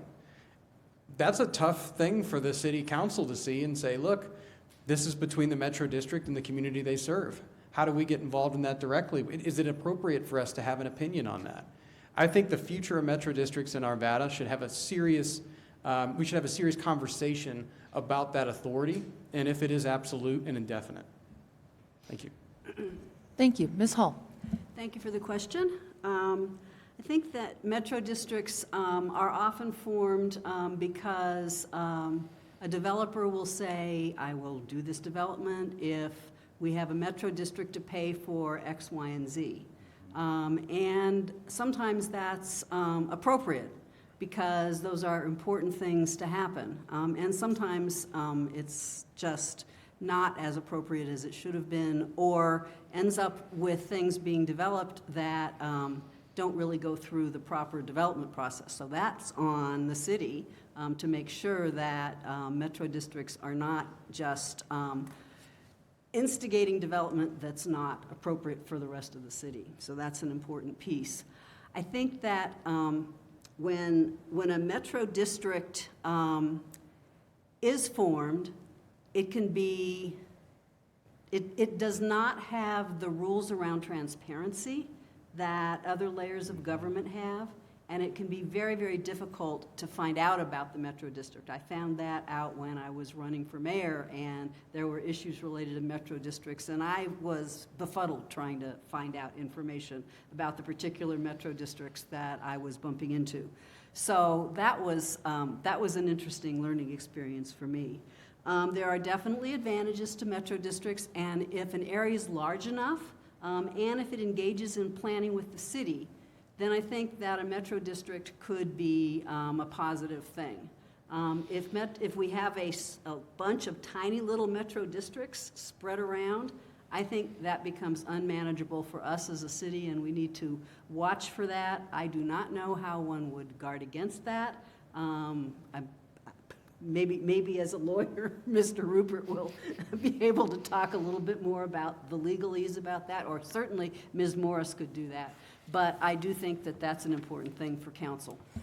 Thank you. Mr. Rupert. I think it's a two-sided coin a little bit here. One is, yes, it enables us to do certain improvements, developments in a community, and excuse me, it keeps some of the decision-making close to the people who will be writing checks. The downside is that quite often the districts are being used to push the initial development and infrastructure costs onto buyers, and the buyers are really not aware that that's what's happening. They're going to they buy a house and they think, okay, I've purchased this, and part of my purchase price includes what it took to build this place. And then they discover, they get their property tax bill, and suddenly they're figuring out that they're paying for all the infrastructure over the next however many years, and they weren't planning on that kind of a tax hit. And so I think we have to be careful about shoving or having purchasers assume that without knowing it, because honestly, I think it makes some of our communities less viable over the long term, because it just drives future expenses much higher for a resident. Thank you very much. Mr. Marriott, you have the next question. It'll go to Mr. Griffith. Thank you. So going back to economics and economic conditions, I'd like each of you to comment on what you see as kind of the macroeconomic conditions that we face today and how that relates to the city, as well as what you see the economic conditions over the next decade and how that relates to the city. Thank you very much. Appreciate the opportunity to talk about our position in the economic space relative to the metro area. I think we're in a very good condition today. Given that we have a robust economy in Arvada, I think we're in a good condition relative to our history and resiliency that we've proven through the pandemic. There were a number of innovative things that the city was able to do in a quick reactive capacity during the pandemic to make sure that our businesses, particularly in Old Town, were able to waiver that. With that being said, I am aware that we are in the black currently, but we're trending toward the red in our overall tax revenue as a city. And so I think this is a time period where it's critical that we look at future investments and how that will impact our tax revenue and ability to continue to be competitive. I think, as we talked about earlier, the projects that are intending to be added to the city, the big one, the quantum computing on 72nd and the Rocky Mountain Rail, maybe that could bring some additional dollars from outside of Arvada and drive our economy a little bit harder. I think these things together spell a lot of opportunity, and that means both for good and bad outcomes for Arvada. I think we are sort of at the crux point or the inflection point on whether or not we're going to struggle as a city, or if we're going to continue to find innovations like we did in the deep part of the pandemic that allow us to pull forward. Thank you. Thank you. Ms. Hall. So right now, I think that a lot of Americans and a lot of Arvada citizens are confused about the economic status of our country and their own. Because they hear that the economy is strong, and I know from economic indicators and all the data that now tells us that we do have a strong economy. But I also know from different data that citizens are still struggling. People are still downgrading the level of groceries that they buy because they can't afford food at the grocery store. People are moving out of places that they want to live because they can't afford the rent. All of those things on a local level are definitely issues for our citizens, as well as being issues throughout Colorado and nationally. So I think that we have to be cognizant that a strong national economy is not guaranteed to continue, and a strong national economy does not necessarily, I'm going to steal a phrase, does not necessarily trickle down to the local level. And sometimes things that go on a national level make state or county or local funding and economic situations worse. So it's very important to stay aware of all of those levels of the economy and the factors that are going on. Just because Wall Street's doing well does not mean that Arvada citizens are doing well, and we need to pay attention to that, and we need to know how to respond to that and how to make sure that our citizens are aware that we're responsive to that, and providing the supports for them that they need when they cannot continue to afford to live in Arvada and have good lives. Thank you. Mr. Rupert. This is very much a crystal ball sort of question, but we have some very good, at least short-term information. We're healthy as a community now. We do know that our revenue stream is starting to level off. We know that demographics, particularly in Jeffco, but statewide, demographics are starting to shift and level off a bit. So in the short term, I think we're doing well. In the medium term, as a city, we're doing as well as we're prepared to weather whatever comes our way. I think there's a layer, as you mentioned, that we ought to consider, and that is that the state government right now is in a bit of a self-imposed recession. The state funding, the state budget right now is looking pretty bleak for the next year, and so I think we should not be looking to the state for help in any funding priorities that we might have. Nationally, we have a healthy economy, and an economy is cyclical, and we will go through another cycle, and we ought to be prepared for that. I don't think any of us can really take out the crystal ball and see where the national economy is going to go in 5 years, but cycles do happen, so we need to be ready for that. Thank you. Mr. Figliolino. Yeah, thank you for the question. I think right now we're in a good spot, and that is because of the hard work of City Council, the Arvada Economic Development Association, Urban Renewal, and the Chambers of Commerce really trying to drive small and local businesses. And I think that we, as we continue into the new year and beyond in the 10 years ahead, we need to keep hyper-focused on encouraging and helping those smaller businesses thrive, so that way people have strong livelihoods.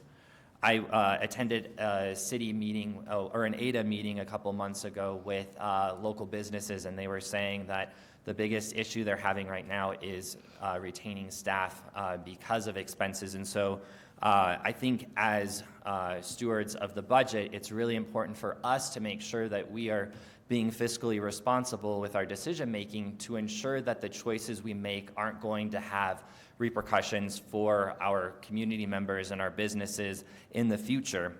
As I mentioned earlier, I don't think that we necessarily can rely on state funding, and even though the county has debruced, I don't anticipate or foresee us getting a lot of support from them. So it's really important for us to make sure that where we're spending our money now is going to show returns in the future, and not allow us to take on all of these undue burdens. And then I'll just close by saying that last year the state added quite a bit of requirements and stipulations to the city in terms of land use and other policies, and that was all unfunded. So we also need to be mindful that the state could continue to give us unfunded mandates, and we're going to have to be able to pay for them. So it's very important to be fiscally responsible. Thank you very much. All right. Mayor Pro Tem Mormon, you have the next one, and we'll begin with Ms. Hall. Thank you, Mayor. My question for everyone is, what role does the city have in addressing climate change, and is this a priority for you? Well, I'll start with the end of that question, which is that it is indeed a priority for me. I have grandchildren and don't want to leave to them a world that is unsustainable. That's my major passion on the Arvada Sustainability Advisory Committee as well, that our world be sustainable. I think that our city has a main role to play in this. I think the city has done a great job in developing sustainable practices within city government, and that many of the buildings, the transportation systems, the awareness of city staff around sustainability issues are very, very important and have been accomplished quite well. If you go back to, I think it was 2014 when Arvada first had its first Sustain Arvada plan, most of the goals in that plan were around internal work in the city, and they were accomplished. I think what the city has not participated in as much is communicating about climate change to citizens and the things that citizens could do. The single hauler waste piece was certainly important, and there was some good communication that went on around that. But things like, where are EV chargers? What are the bonuses, not bonuses is the wrong word, what are the incentives that are available for people who buy electric vehicles? What are the issues related to water and water conservation? Those are just a few. There are a lot of them, but I'm running out of time. So those have not been communicated well, and I think our citizens consequently don't have the awareness, although there is garden in a box, and that's wonderful. So, but we have things we brag about and a lot of things we still don't know about. Mr. Rupert. The leadoff, I think, is exactly right. I think the city has done well and needs to continue to do well at setting the example on our facilities, on our vehicles. We can certainly make, by encouraging, not demanding, that citizens take similar actions by making the charging stations accessible, prioritizing those spaces, that sort of thing.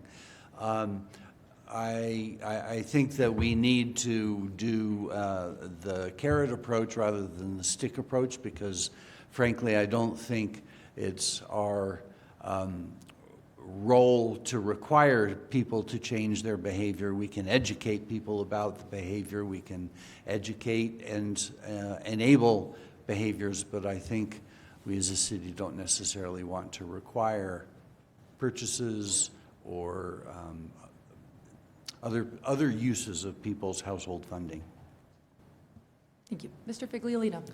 Thank you so much for the question. I definitely support our efforts to increase our sustainability, and I think that it's important, as Ms. Hall mentioned, we need to communicate better to our community members the benefits of being more sustainable, and we need to frame it, I believe, through resiliency. The Marshall Fire devastated our communities north of us, and that is a great reminder of the importance of being sustainable and being resilient. And so climate change can be a very charged phrase, but resiliency, I think, is more understood by our communities. And water conservation is really important, and I think the city is doing a good job with trying to transform turf and educate people about reducing their water usage.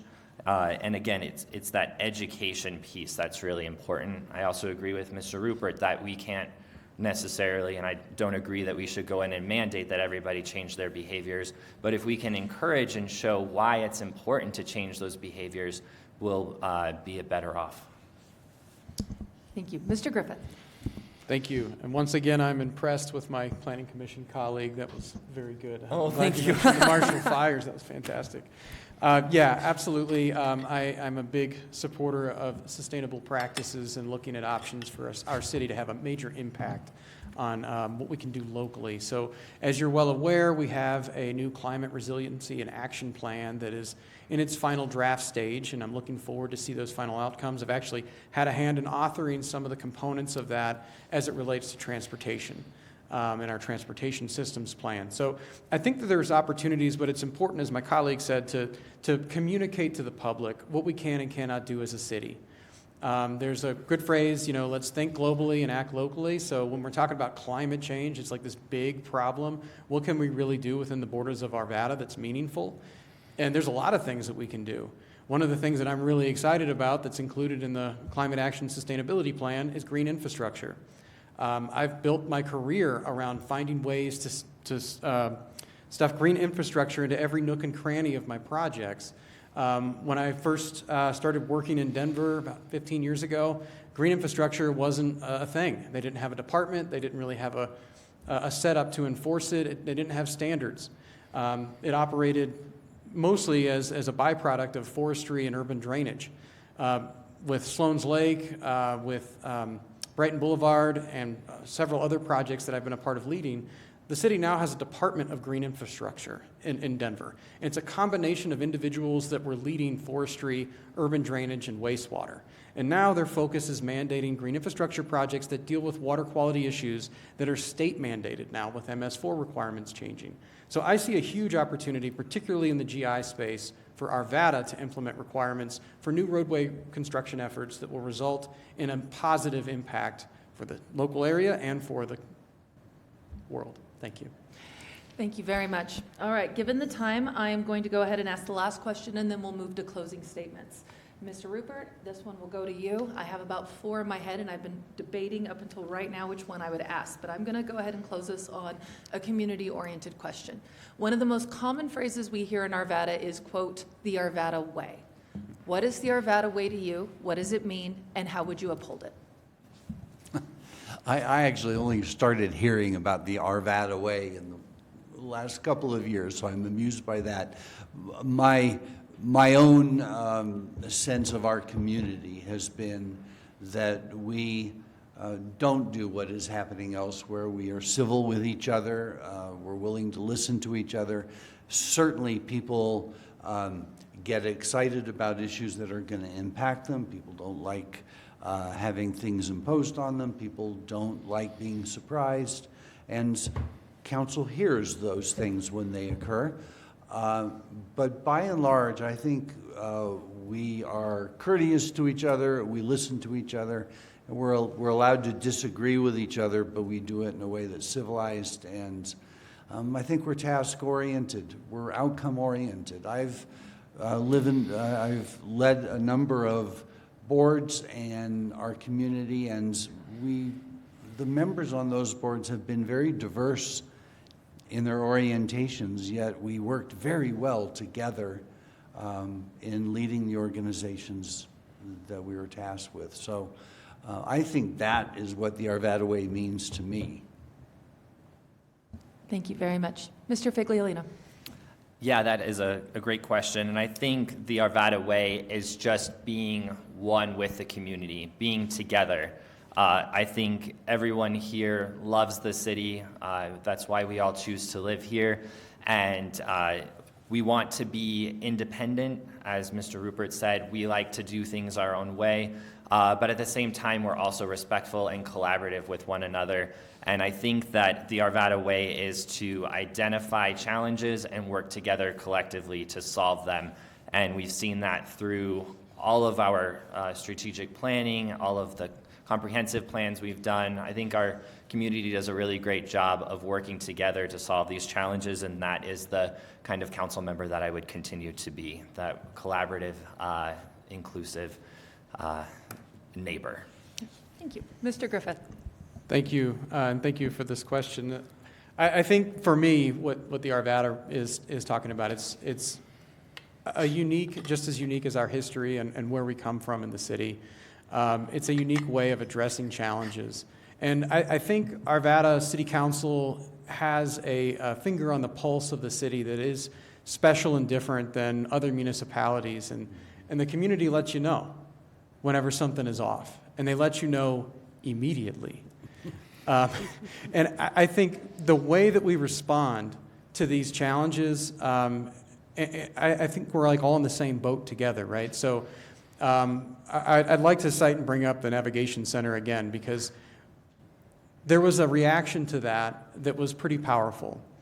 And I think the response to slow down and take a minute, take a beat, and figure out what's going on and what led to that was smart. And I think it's indicative of what council and the Arvada Way is really trying to accomplish.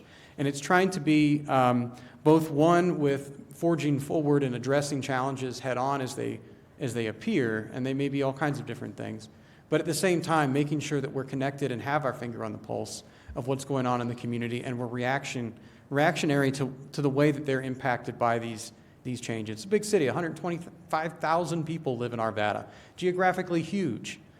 And whenever we make a decision as a body, whether it be on Planning Commission as a recommendation to council or in the council seat making a decision, it affects a lot of people, and it may not be possible to know exactly how at one point in time or another, but we're going to hear about it. And that's the Arvada Way, is just the rigorous debate, the respect, the transparency that we try and uphold to the best of our ability, and the great staff that we have to support us in that effort.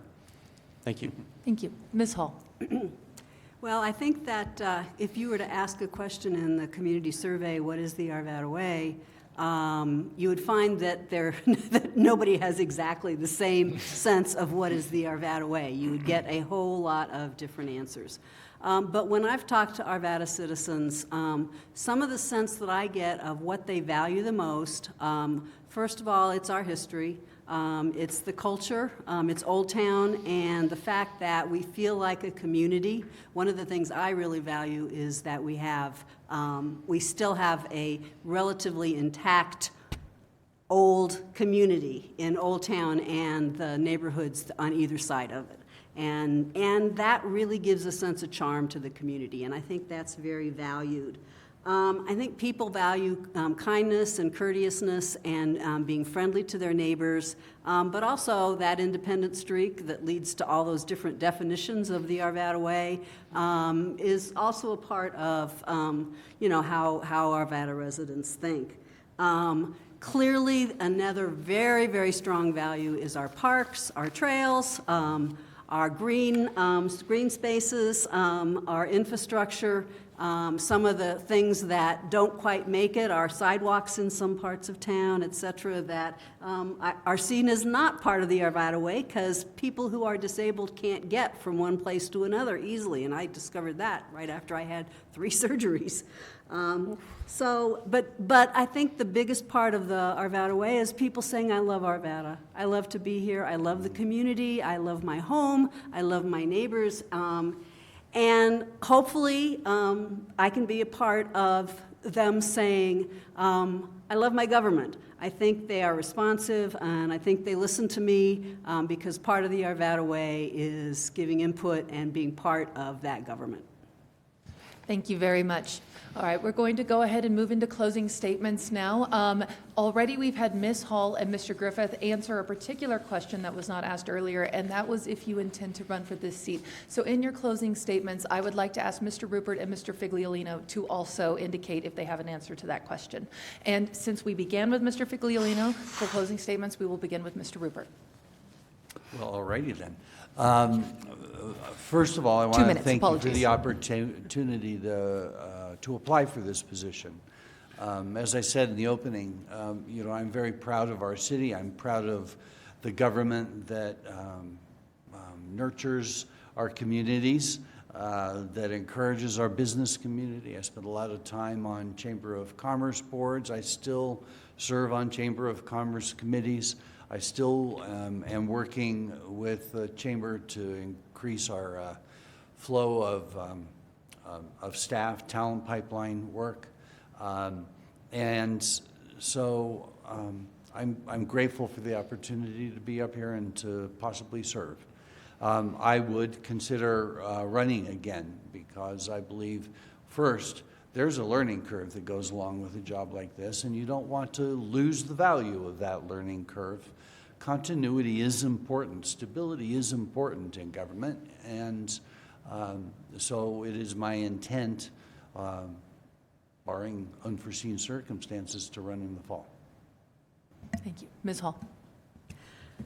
So, thank you for this opportunity, and thanks to the folks who sat through this and the folks at home who are listening. This has been a really good and constructive, although somewhat exhaustive and exhausting discussion that we've had. I do hope that hearing more about me and my qualifications and some of the things that I've done that really are relevant to city government, even though being a clinical psychologist may not sound like the best training. I think my years' experience running a large organization that had lots of government contracts and relationships really does prepare me for the position. I have the experience and the expertise that's really relevant. I promise that I will work hard on the council. I'll work hard to be part of the collaborative body that the council is and should be. I'll work hard to earn the trust of our citizens. I'll be representing Arvada with other communities, with other officials, and I think I will do that well. I will do that articulately, even though I'm not feeling very articulate right now, because one of the things I don't do well is talk about myself. I'm not a bragging type person. I'm a fairly quiet type person from that perspective, but I do know how to express my opinions. I do know how to argue. I do know how to make my points. I do know how to say, oh, you were right, I was wrong. And I think that all of those things will serve me well as a council person. And I do plan to continue involvement in the community, but I do not plan to run for office.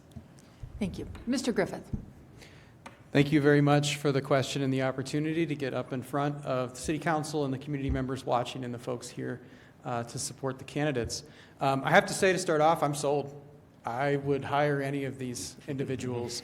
I knew a fair amount about each of them coming into this, but I've learned even more now, and I would absolutely recommend them all to fill this position. I'd recommend Brad for his legal expertise, his community service history, his time in the community. I'd recommend Harriet Hall for her very unique background in psychology and knowledge of how to work with people that are difficult, and background of service and time on volunteer committees. And I'd obviously recommend Brandon Figliolino for his service on the Planning Commission, his knowledge of transportation and multimodal services, and his in general optimism toward the future. I just love this guy. He does a great job with us.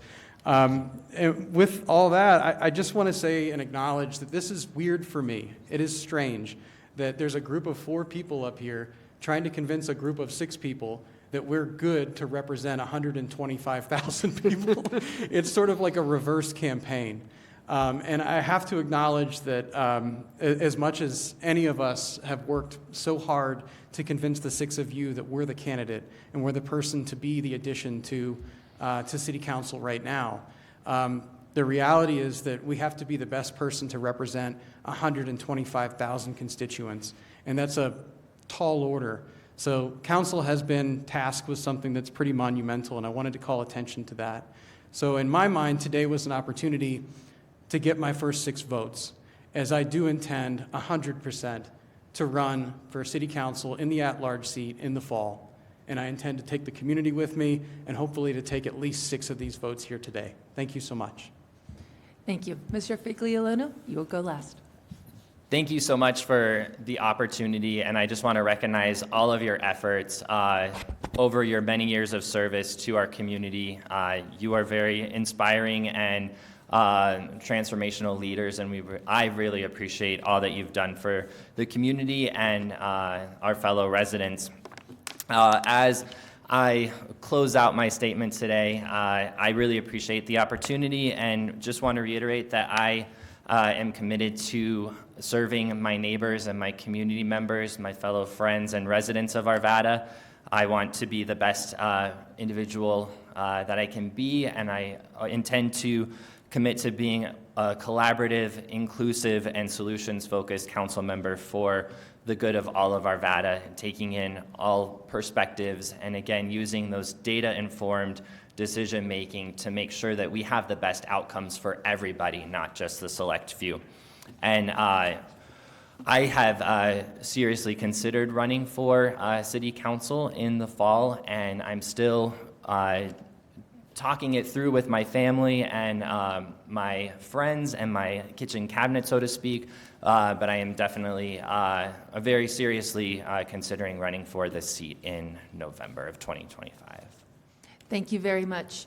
I will say that all four of you have been absolutely exceptional today. I'm going to use that word a lot because the truth is all four of you really stood up. You brought excellent answers, excellent viewpoints. I told the council to make this hard. They did. I want to commend my colleagues on a bunch of really thoughtful questions across a broad array of issues. Frankly, we could go another 2 hours and still not get through everything. But the four of you really stepped up today. Your thoughtfulness, your knowledge of the community, your knowledge of the city issues has been very impressive. And gosh darn it, you didn't make this much easier for us. So what comes next is we're going to call about a 15-minute break. Everybody stretch your legs, get water. I will note that at this point, your presence is not required, but you may stay. It is up to you.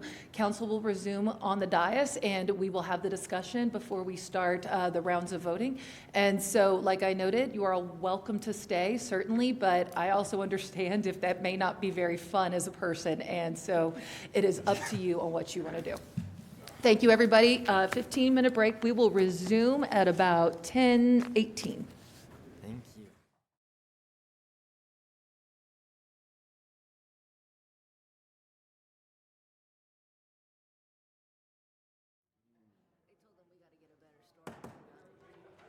I'm going to go ahead and call chambers back to order. So, City... Hi. Katie Winter, we are in session. Sit down, Miss Winter. Come on. I say it with love, folks. I love her. All right. What's happening? So we've now had ample discussion with the candidates. Obviously, we could have gone another 2 hours asking all kinds of questions about the city. But I think we got a wonderful look into how the candidates think, how their minds operate, some of their dispositions, how they approach things, their thoughtfulness, and certainly their experience. So once again, I want to say thank you to the candidates. You all just were exceptional today, and you really, really brought your A game. It is clear you guys studied.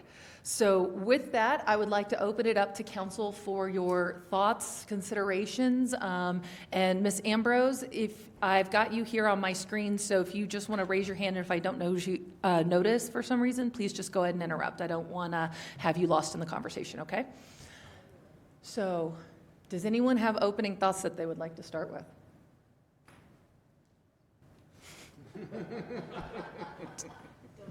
Really didn't make it easy. Ms. Davis. So yes, it was lovely conversation, very lively responses, and you all made it more difficult, not easier, to make a selection. So I do want to say that. I do want to say that the perspectives that you all brought were very eye-opening, and so I was. Your experience is really interesting as well. So one of the questions that I did not get to ask was the amount of time that you were willing to spend doing council things, because those folks who are still employed, it's hard to get to all the things. It's hard to get to all the things as a retired person. So that was one of the questions I didn't get to ask, but I did get a sense of your dedication through all of your answers. So thank you for that. Other members of council, any insights or thoughts into the conversation that was had, into the answers? Mayor Pro Tem Moorman. Thank you, Mayor. Just to echo the comments that Councilmember Davis shared, I think we have a very difficult decision before us. I think every individual that was up here is very well qualified and really presented well today in terms of answering some pretty difficult questions. So as Mayor Simpson, I believe, stated, you all did your homework well. You came very well prepared, and you have a lot of great experience, and it's a very diverse experience from the four. So it's a very difficult decision, but it's a good, difficult decision to have. So I just applaud you for putting your name forward and for being here today and being as well prepared and experienced as you are. Thank you.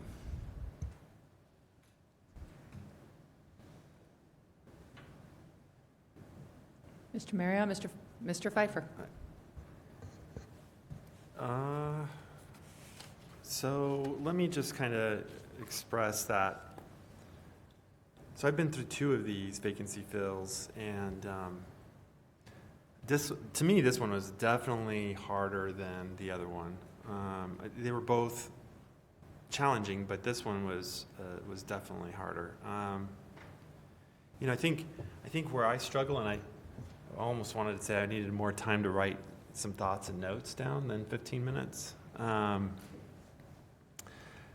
But we represent the people. When you look at representative government, we represent the people, and I have to look at the lens of my constituents within my district of who they would look for and who would they, at least the information I get in the way that the voting that, through my elections and stuff that I feel is reflective of and at large, because it's every district that would weigh in on this, the seat actually, which is, makes it even more challenging because it's not just in a district. Every district has its uniqueness, whereas a city at large has it. And the other question I would have asked is, I would have asked around the diversity of those challenges within the city, because what happens in Candelas is different than what happens in District 1 or 2 or in Old Town. And the issues are sometimes polar opposite. And how do you balance it? So it's not easy at all, and these are tough conversations to have to put the weight of, as I think it was Mr. Griffith that said this, that 125,000 constituents and basically, roughly about 45,000 voters that typically vote out of that, on our shoulders of 6 people that are going to decide who's going to be the 7th seat up here to move our city forward and to represent the at-large for everybody. I have not come to. I know we want to do narrow it down to from 4 to 3, 3 to 2, and then hopefully to 1. I don't know if I'm prepared to offer a motion on anyone just yet. And I'm assuming that's the challenge that everyone's going to have right now. But I think I would like to hear more conversation of maybe individuals if we want to go down that path, or certain questions, but we probably need to start getting into what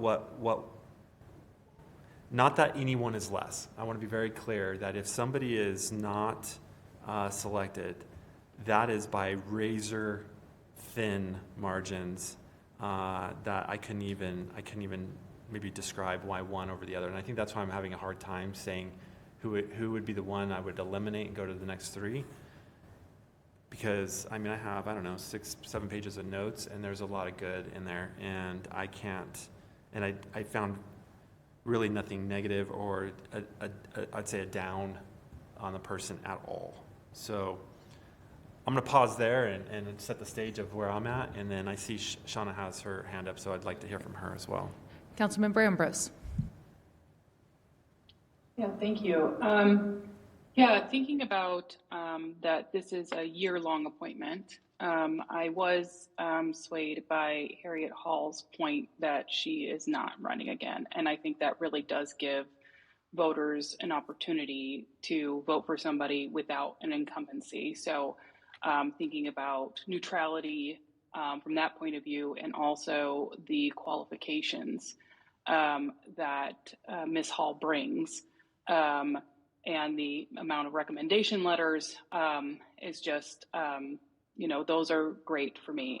The other candidates are also exceptional, bring a lot of really great experience, and we have them as council on Planning Commission, getting that experience, getting that advice, getting that expertise. So for me, it becomes a question of who do we need on council that we aren't already getting. Why would they need to be on council when they're already serving our city on Planning Commission pretty well? So those are some of the things that I'm thinking about of how do we balance out council? How do we make it fair to the voters with an appointment? And making sure that we are representing our constituency well.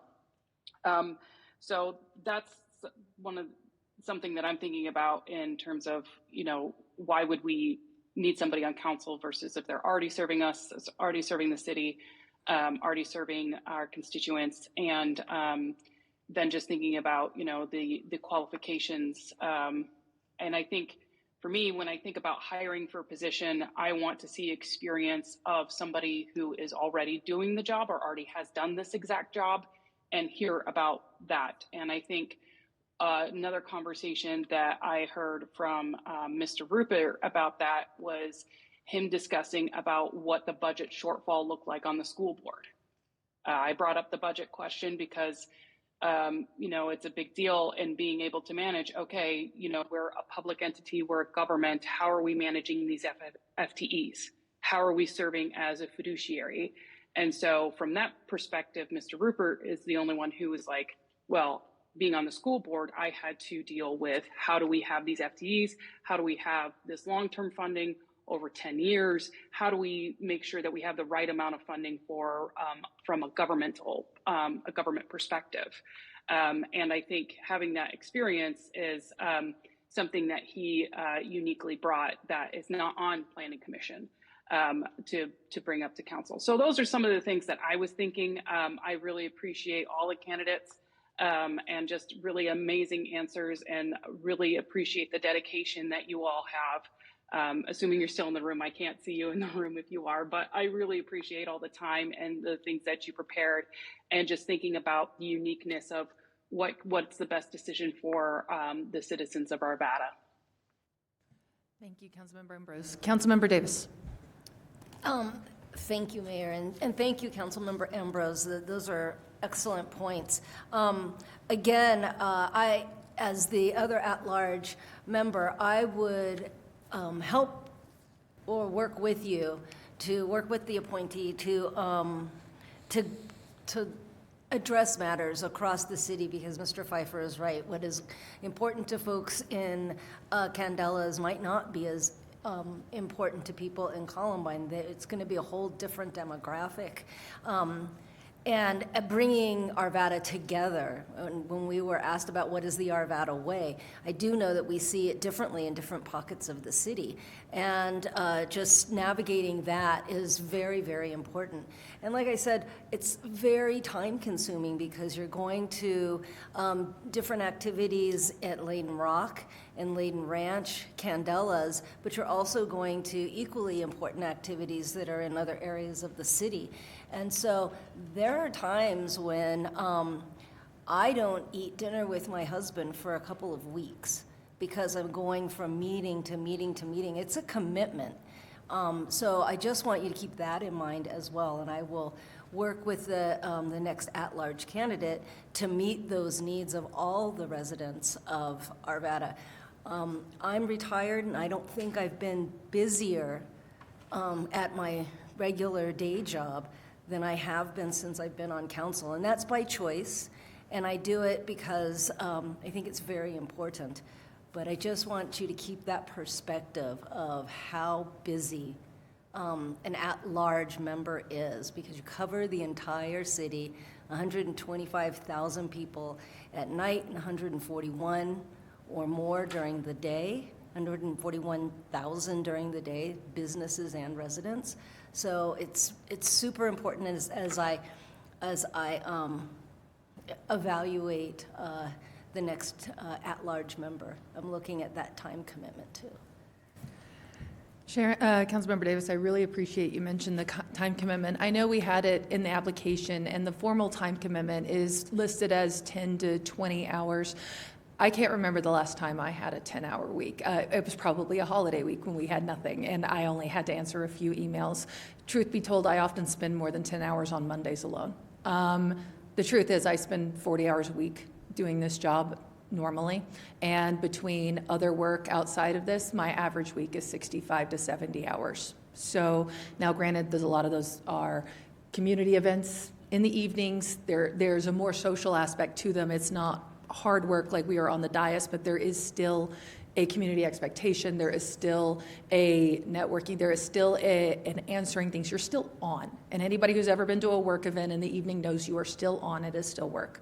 So just putting that out there that this is it is what you make of it. Obviously, there are council members in the past who didn't make those commitments, and it is what you make of it. But the expectation is very high. And so I commend everybody who is willing to make it, because it is not always that easy.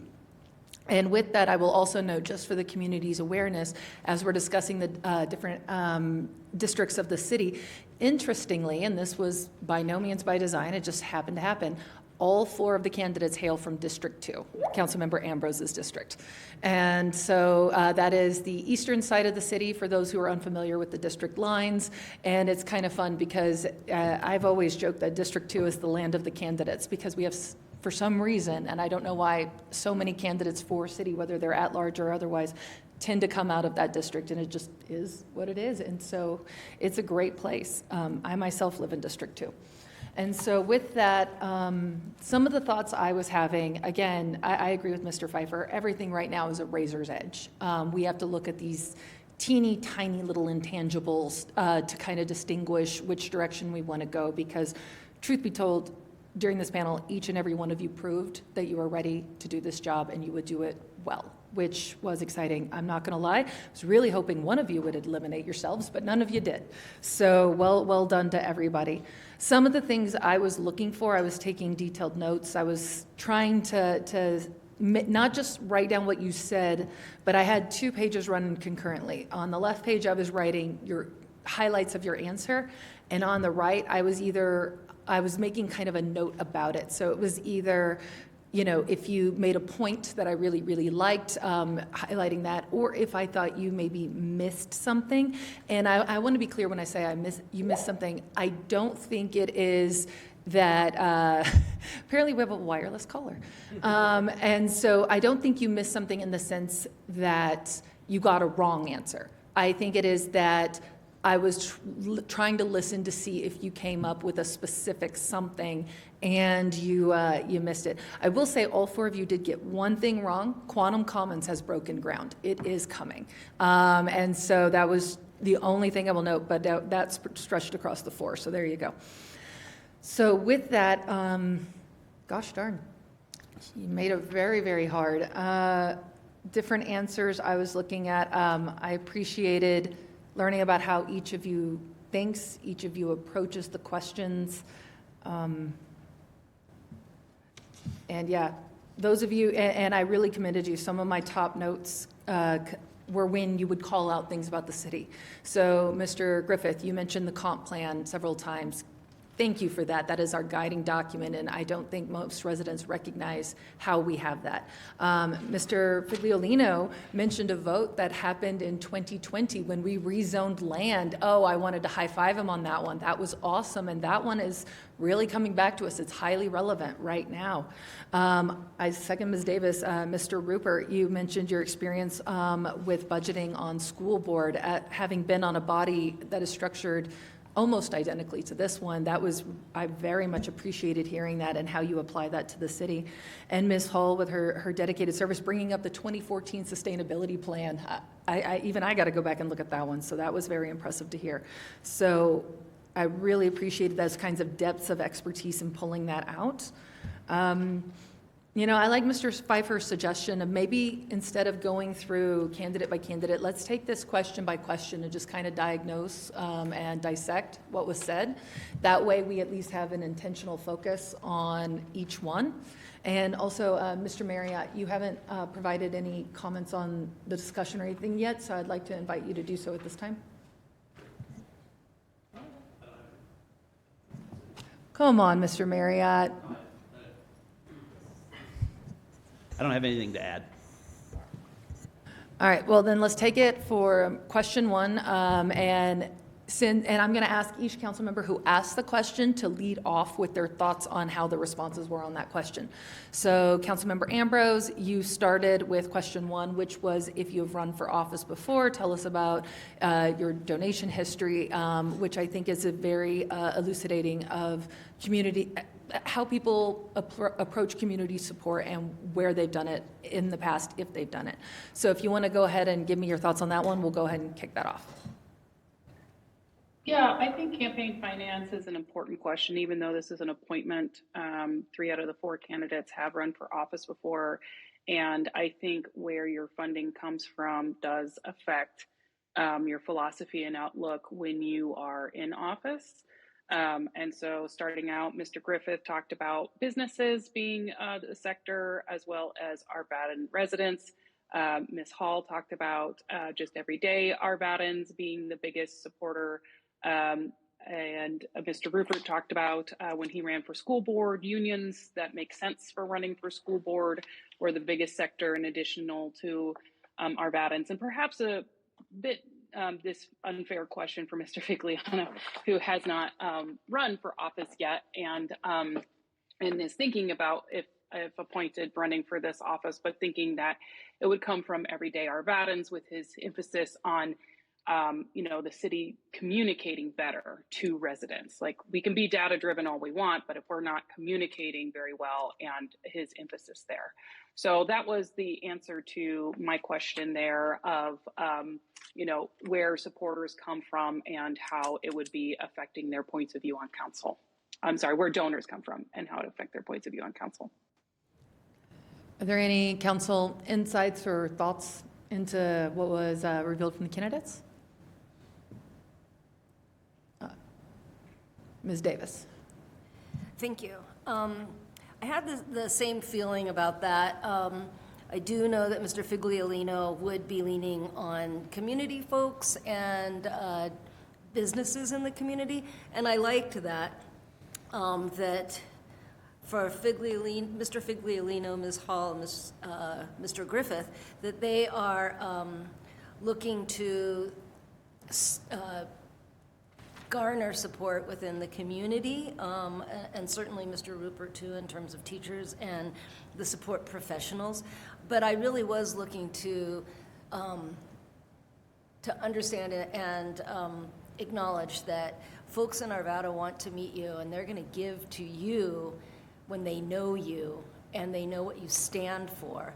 Otherwise, if you're taking money or soliciting from developers or other types of businesses outside of the community, that it'll show up on the contribution page anyway. But it's just building that knowledge of you within the community, to me, is very important in terms of campaign finance for an office like city council. I will say this is an issue that does come up. We see it every time because all of us, so for those watching from home who may not be more familiar with the technicalities of governance, we all fill out campaign finance disclosures. We have to list every single donor and every single expenditure. You have to know where 100% of our money is coming from and going to. And those are all posted on the city website. They stay there kind of in perpetuity, so you can look back all the way to 10 years ago, I imagine, probably. And so and we see these come up particularly in campaigns. And how that relates to the council is when different members of the community see that your donor base is X and they don't like X for whatever their personal reason is, then we've seen letters go around, we've seen social media talk about it. It is an unfortunate reality of this, but we also have these disclosure laws for a reason. Historically, there were some shady deals. I'm not saying in Arvada, that is just, we all study that in US history, that there are shady deals and whatnot, and that's why we have financial disclosures today. I believe each and every one of these candidates is an honest, transparent, ethical person. I don't think we have those issues, but it is an issue that the community will want to know about. So one way or the other. Yeah. And I will also say just free campaign advice, fundraisers here in the community in people's backyards is a great, great way to connect with voters. Just heads up. So yeah, those are really good. Mr. Mormon, Mr. Marriott, Mr. Pfeiffer, do you have any thoughts on this one? No, but I'm about to propose a different approach. Because we will All right. be here for hours going through this. All right, all right. Out of respect to everybody and people that need to go back to work too. Look, it's tough. I've sat here and combed over and over. Not that I wasn't listening to you. Maybe I wasn't, but It's okay. You never do, I know I was just trying to go through, like, what can I say different? You know, what can I say, okay, this person or not? And I could tell you right now, I can tell you maybe, like who could go forward. Instead of looking like who to eliminate, who can go forward. I had to switch that. And maybe I just throw something out and then you guys gnaw on it. I mean, Okay. I think that's the better way to do it right now, Okay. if that's all right with you. Sure.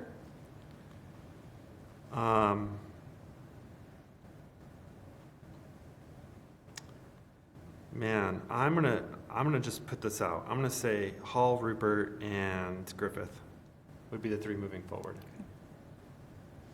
And that's hard to even say that, to be honest with you. So Brandon has, I've known him for decades, and I know what he's done. And I remember pointing him to boards and commissions. I mean, when he was younger than he is now.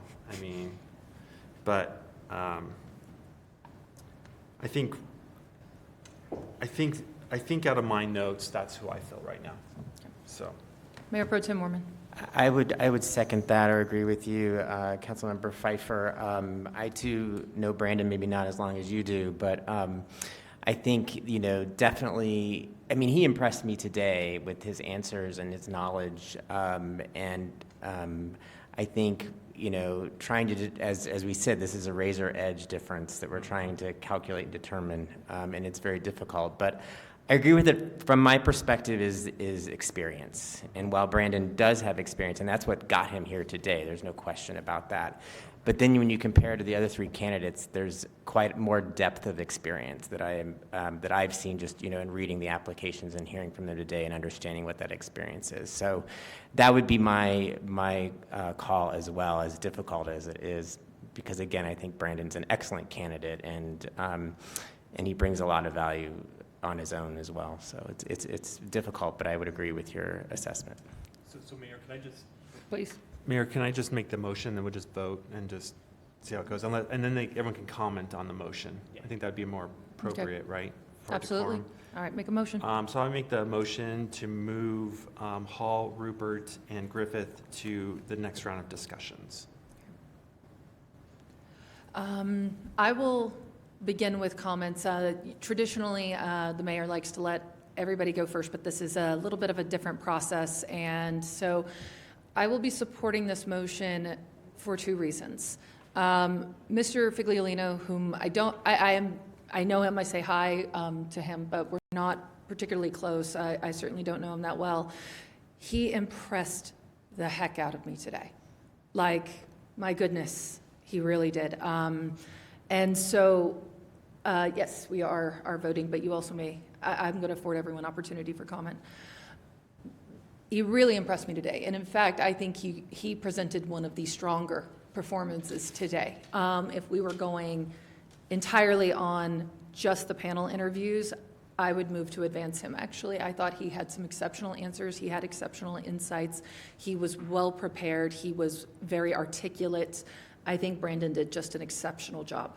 The reason why, however, I am convinced by Ms. Davis's statement. I go back to Brandon's application to us, and he very specifically notes that because of his work commitments, he will be able to attend committees and other things as he is able. Now, this is absolutely something that is a reality we all have to face. Many of us are working professionals, and we juggle it as best we are able.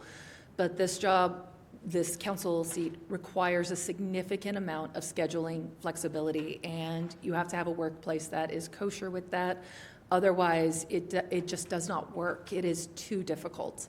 And so with Mr. Figliolino's application comment about his more limited schedule, whereas the other three candidates did not make that particular comment, that is why I will be supporting this motion. But Mr. Figliolino was truly, truly remarkable today. Other members of council wish to comment or say anything? Ms. Ambrose?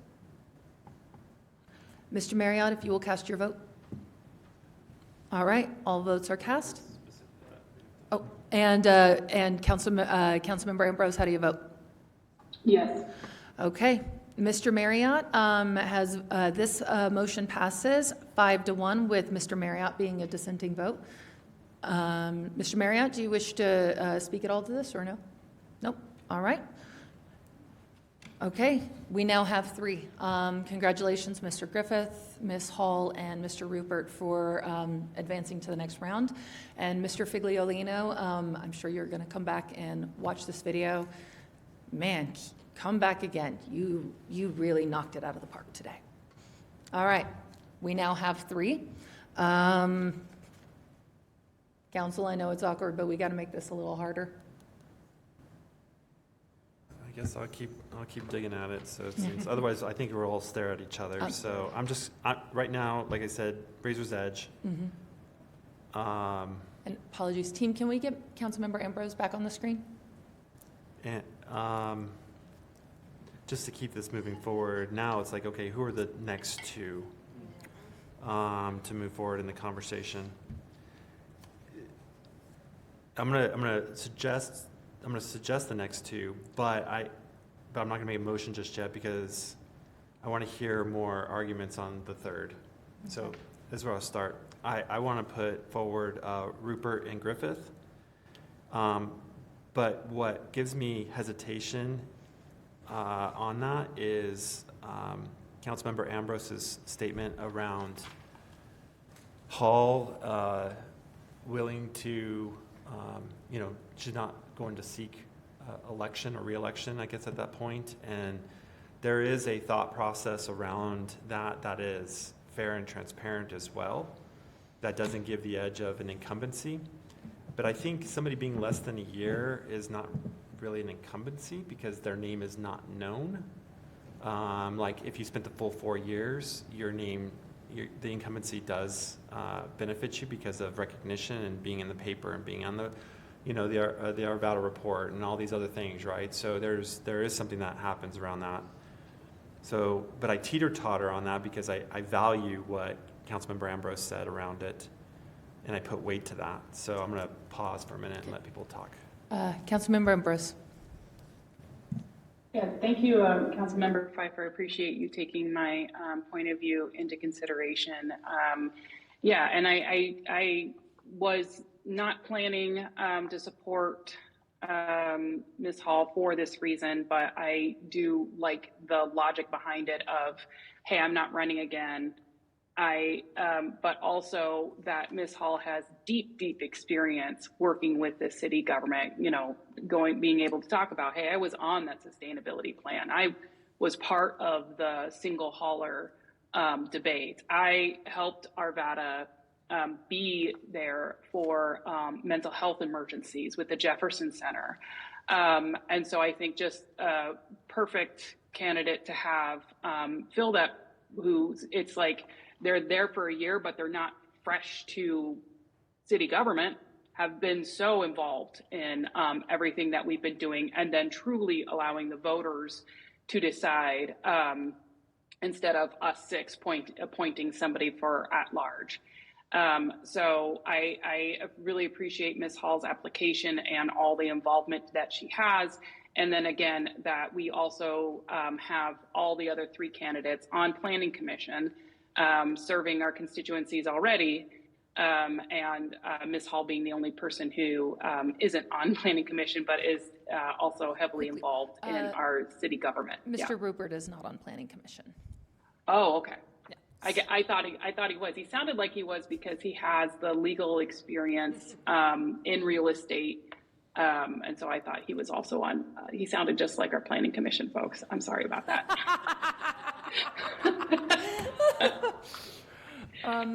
That's a compliment. It's a compliment.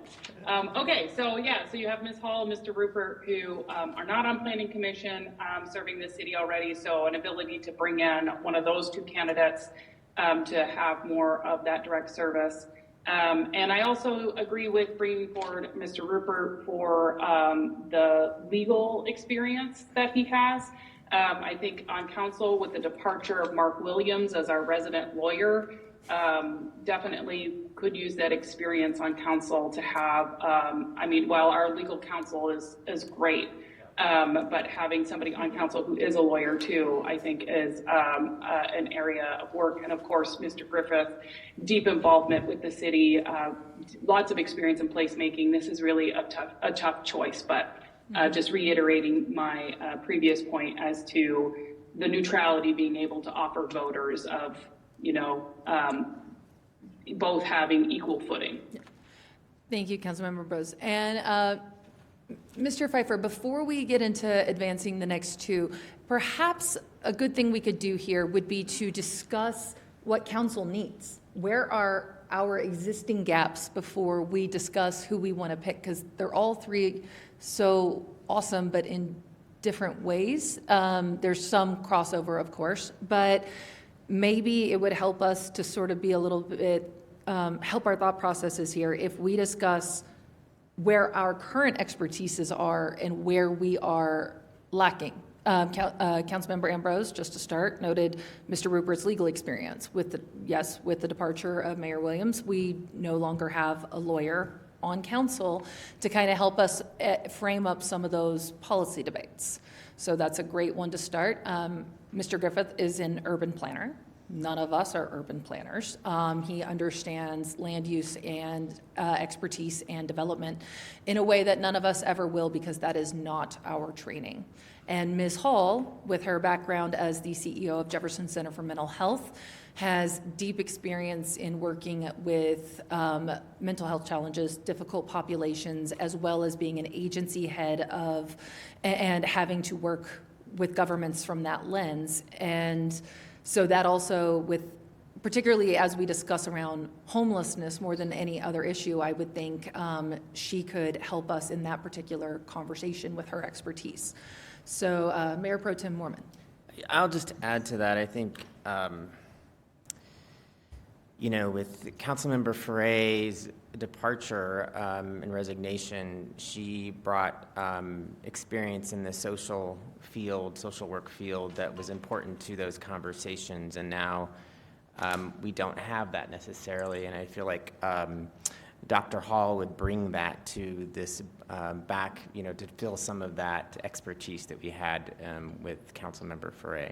So that would be one thing that I would ask us to consider as we're thinking about what the expertise is we have and what we need. Yep. And also, thank you. I realize I've been calling her Ms. Hall all day. Dr. Hall, I apologize.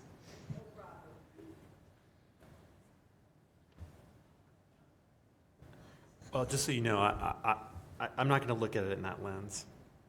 And that's just my difference. I'm looking at the lens of the people I represent, of the citizens of Where I appreciate the diversity of expertise on the council, but I don't think we always have the luxury when you deal with an election of who that expertise is. So I can't look through that to say, oh, well, this is a need on council we feel we have, but that's not what our community may believe that is. So as I appreciate actually all three of them, the uniqueness they can put onto this council, I don't think I can use that as an option to persuade if that makes sense.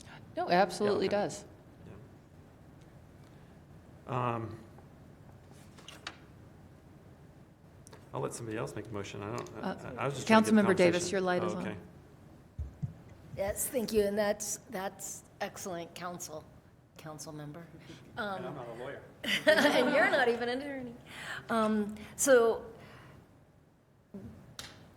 when moving through the public spaces and folks knowing that we were going to appoint a new at-large council member, they shared with me what they would like to see in a council member. And I thought that, for me, making an appointment and a selection was paramount to hearing what you want and not what we necessarily think we need. And so I'm just looking through this with this lens. that would have been Mr. Figliolino, in that folks wanted to see somebody who was younger. They wanted a pipeline to youth to the council, and somebody who has literal boots on the ground. And so, I was conflicted, but I do understand Mr. Figliolino's schedule, so that was going to be difficult. That was a difficult decision for me, but just knowing him. And then, so that's what's going to be really framing my decision today, is what people from all across the city want, not me and not the 6 of us. And that's completely fair. I always appreciate when people have subject matter expertise. Councilmember Davis, you're an engineer. Councilmember Pfeiffer, you're our transportation expert. Mayor Pro Tem Mormon is our sustainability expert, because it's so useful to have those lenses brought to have a more thorough conversation, because that is how we serve our residents when we don't want too much of the same. With that diversity of expertise, of thought, of background, we get to a better place with better decisions, because other people have different insights that we don't. So it does influence me a little bit in terms of their background and expertise, simply because I think, how can we best serve our city, particularly because this is an 11-month appointment. And to me, in large part, that is like by bringing something that we may need to better serve our residents, to have those better conversations. Mr. Pfeiffer? Is there any more conversation? I actually do.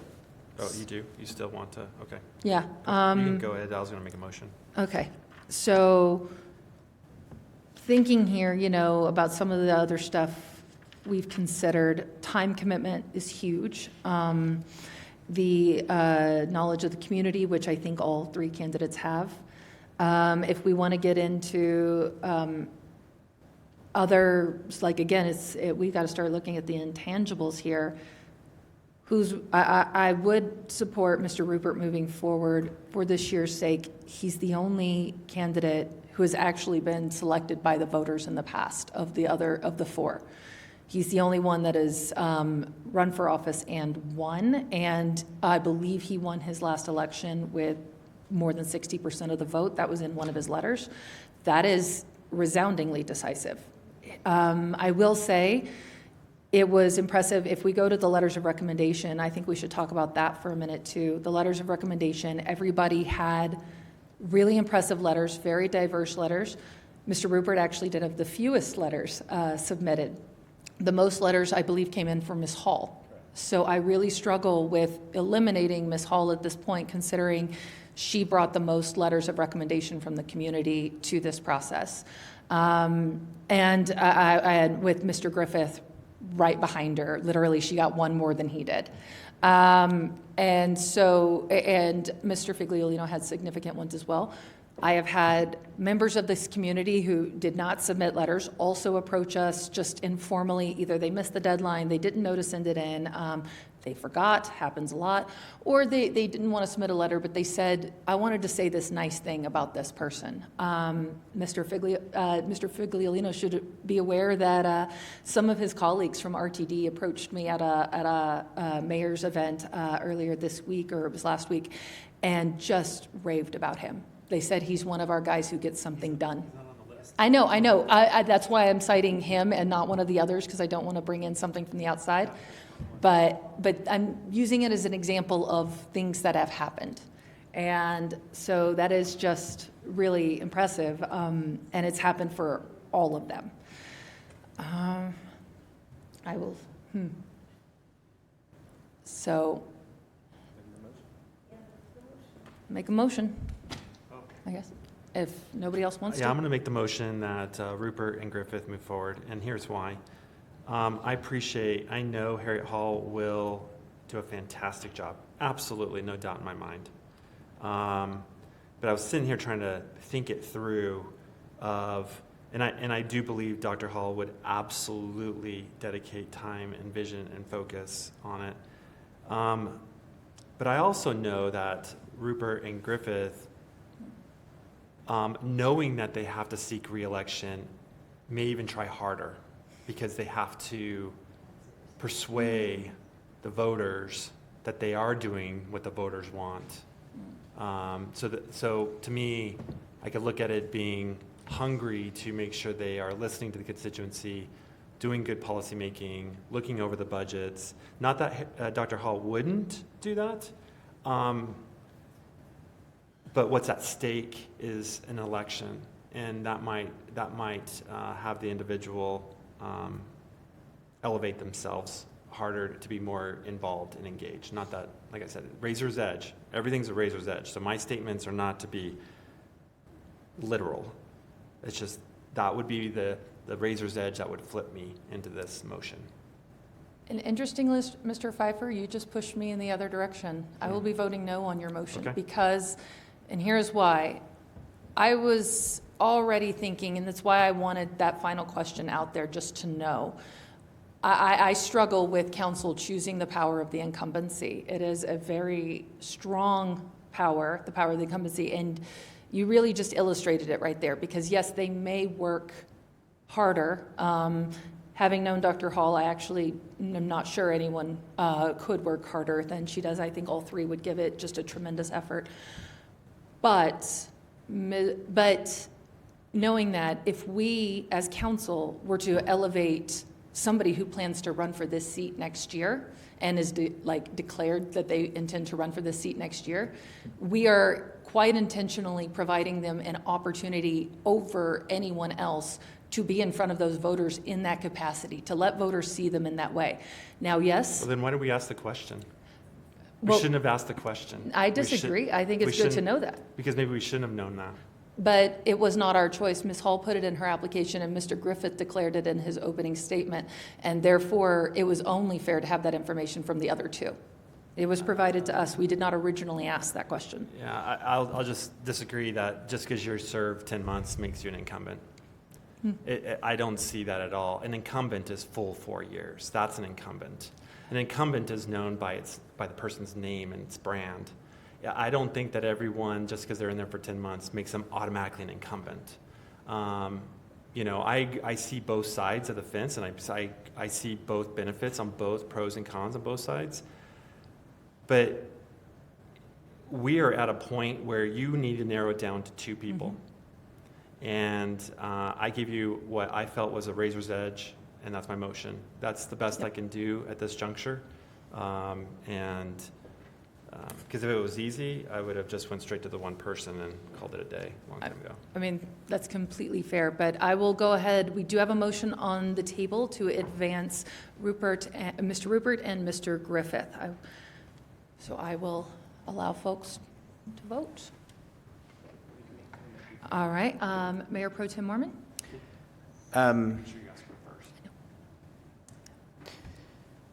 Again, very difficult.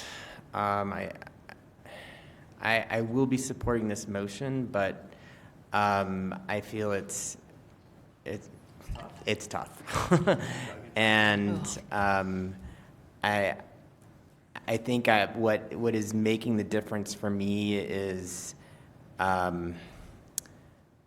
looking at the fact that we have the person that we choose needs to be up and running and going with us. There's not a lot or hardly any time for onboarding like we normally see through a general election process.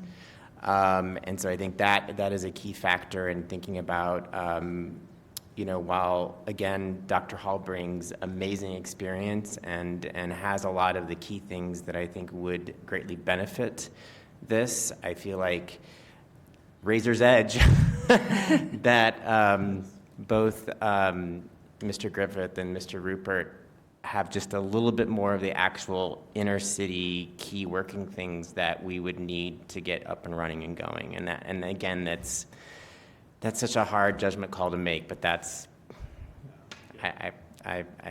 it's tough. All right.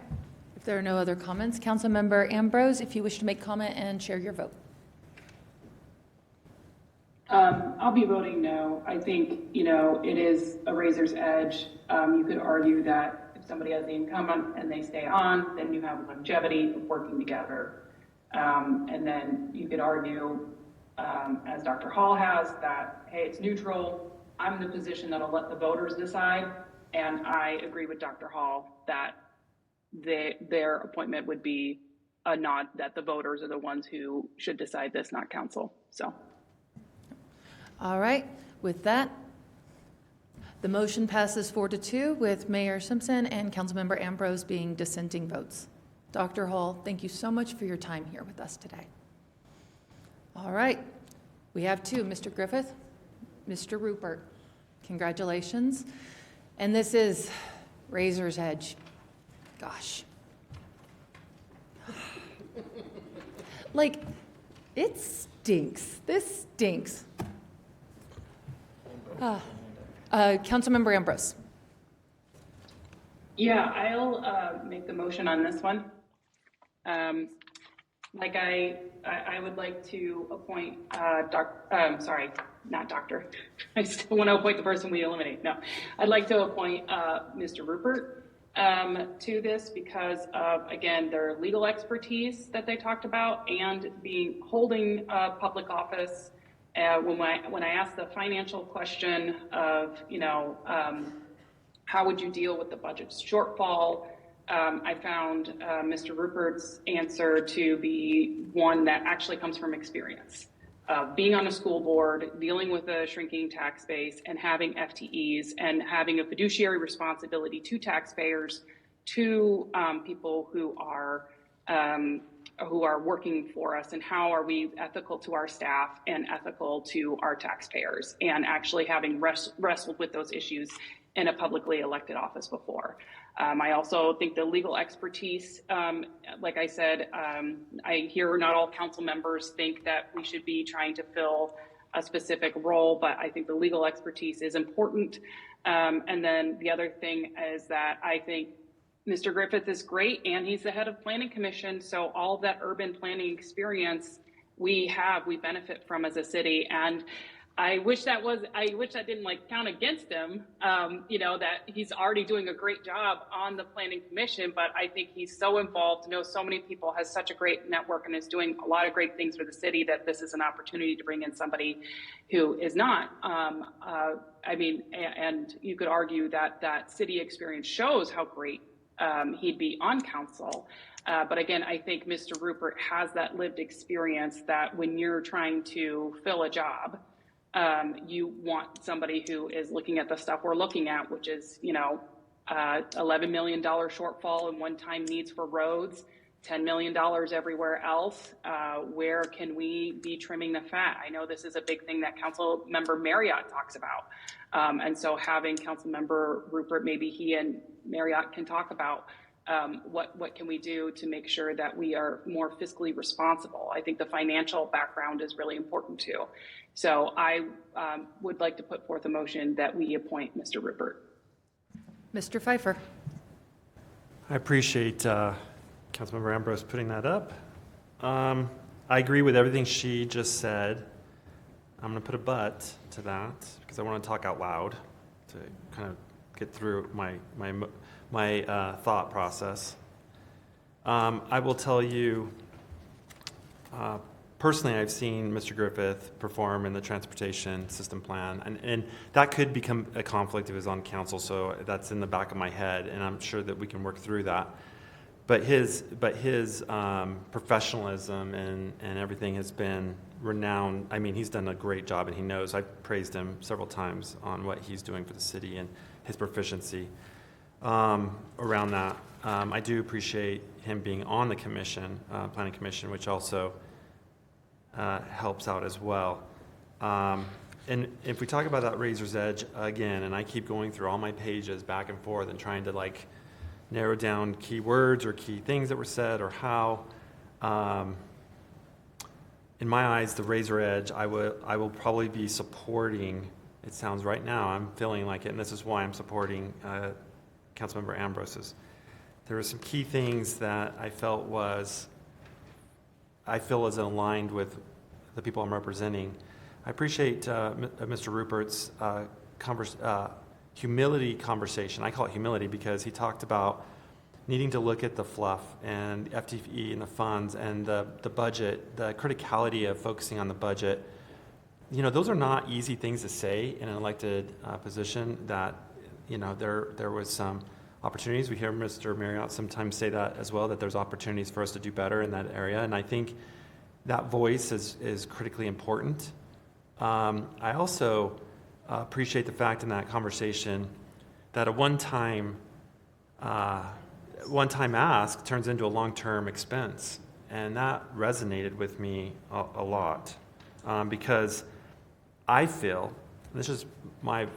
we don't do a good job recognizing that enough. And if we're looking for weaknesses, well, I think that's a weakness sometimes within our own council and even myself. So it'd be a good voice of reason. I want to point one other thing out. What really got me is my Metro District question. So I'm going to cover those two. They were almost a tie, both of them, in what they answered and how they said it, Griffith and Rupert. It was, I feel I'm pretty proficient in this topic, and I have some passions around this topic because it is a lot of taxpayer money involved, a lot. And I appreciate the fact that Griffith pointed out the fact of conflict with a sub-government group and the community, and what does it look like when it's city council versus the Metro District versus the community, and that was great, and I love that. From Rupert's perspective, I think what I really appreciated is the fact even further deeper is, yes, it's a tool for improvements, which he supported, but he recognizes the fact that it's a cost on the buyers and the future landowners that are hidden costs, and that is the gotcha that some people don't realize. And I appreciate that the homework was there to understand that those tax implications are creating a housing problem. Yeah, the house might be attainable, but when the tax bill shows up, it's no longer attainable, and we've got to recognize that. The other thing that gave a bleeding edge to Mr. Rupert for me is around the economics question that Mr. Marriott asked about. I appreciate the short-term and medium-term and long-term kind of slice of the statement, as well as the programmatic approach to so many variables to the budget, that there's awareness and appreciation and understanding that the state is a void right now because of their self-inflicted inflation. I think they are going through right now, and recognizing that. And then I think what hit home for me, if I was to split this, were two things at the end. The Arvada Way question, which I really appreciate. Disagreeing with civility is something I treasure a lot, and we need to continue to carry that torch on, and the courtesies around that, as well as I had a pretty large voter support in my elections, and I always talk about stability and the continuation of the history and the continuity of history, and I think knowing through resume and knowing Mr. Rupert, the history of being involved with the community table, almost a decade, if not more, being involved with Kiwanis, doing the pumpkin patch on the corner of Wadsworth, engaging with the backpack program with the school system itself, understanding complex budgeting, kind of understanding our ebbs and flows of our community over the past decades. As I may sunset here, and I know John's term limited this coming year, but having that continuity of history and engagement with previous city management stuff might just give a bleeding edge to Mr. Rupert. So I know that was a lot to say, but those were my notes that I've come to that conclusion. Again, it's a bleeding edge conclusion, but that's what persuaded me to go over that. So I'll be supporting the motion. Mr. Marriott. So I won't be supporting the motion. I think that, and I'll try to change your mind here. One of the things this council lacks is diversity in lots and lots of ways. And one of those ways of diversity is, I believe we only have one person up here who works in private sector or has for a significant part of their life or their career. Mr. Griffith would bring that to this council, something that through my eyes is sorely missing. I also want to mention that, we talk all about, things council members should do and should be able to do. Mr. Griffith did something more impressive than anything I've ever seen any council member do, and that was in Old Town when the Old Town bid decided to build an ice rink. The very first year, the cost of it was extreme, very extreme, to go through a private company to build the staging to put the ice rink on. Mr. Griffith recognized that, saw that, came up with a solution. Not only came up with a solution, but he was down there every day in the town square with his truck, his saw, his paint sprayer, and built that feature for the Old Town bid that the city and all the citizens benefit from at a fraction of the cost that had been done previously, completely as a volunteer. Now in Arvada, we have volunteers that do all kinds of exceptional things. And certainly Mr. Rupert has too. I have attended pancake breakfasts where Mr. Rupert has been back there with an apron. So I certainly wouldn't minimize anybody else's community involvement nor the significant things they do in this community. But Mr. Griffith did something that was absolutely extraordinary and exceptional. And not only did that last year, but again this year. That ice rink in Old Town exists almost solely through the efforts of Mr. Griffith. And he has developed a solution, much like we do in council, demonstrated his ability to do that, demonstrated his ability to put it in place, demonstrated his ability to be fiscally responsible while doing it. In fact, solving a fiscal problem, very much like what the city has in front of it over the next decade. He has had significant involvement all throughout the city from the Planning Commission and others. And I don't think there's a better candidate than Mr. Griffith. Now, I will also agree, any one of these four would have served very well on council. We have to make a decision. It's a difficult decision to make. But to me, this isn't, and everybody who could be appointed would do a good job. But to me, when we get to here, this isn't even that close to me. I believe Mr. Griffith would be the clear choice here through his demonstrated actions and what you could expect out of him in the future. So for that reason, I will be voting no on this motion. Mayor Pro Tem Mormon. Again, this is tough.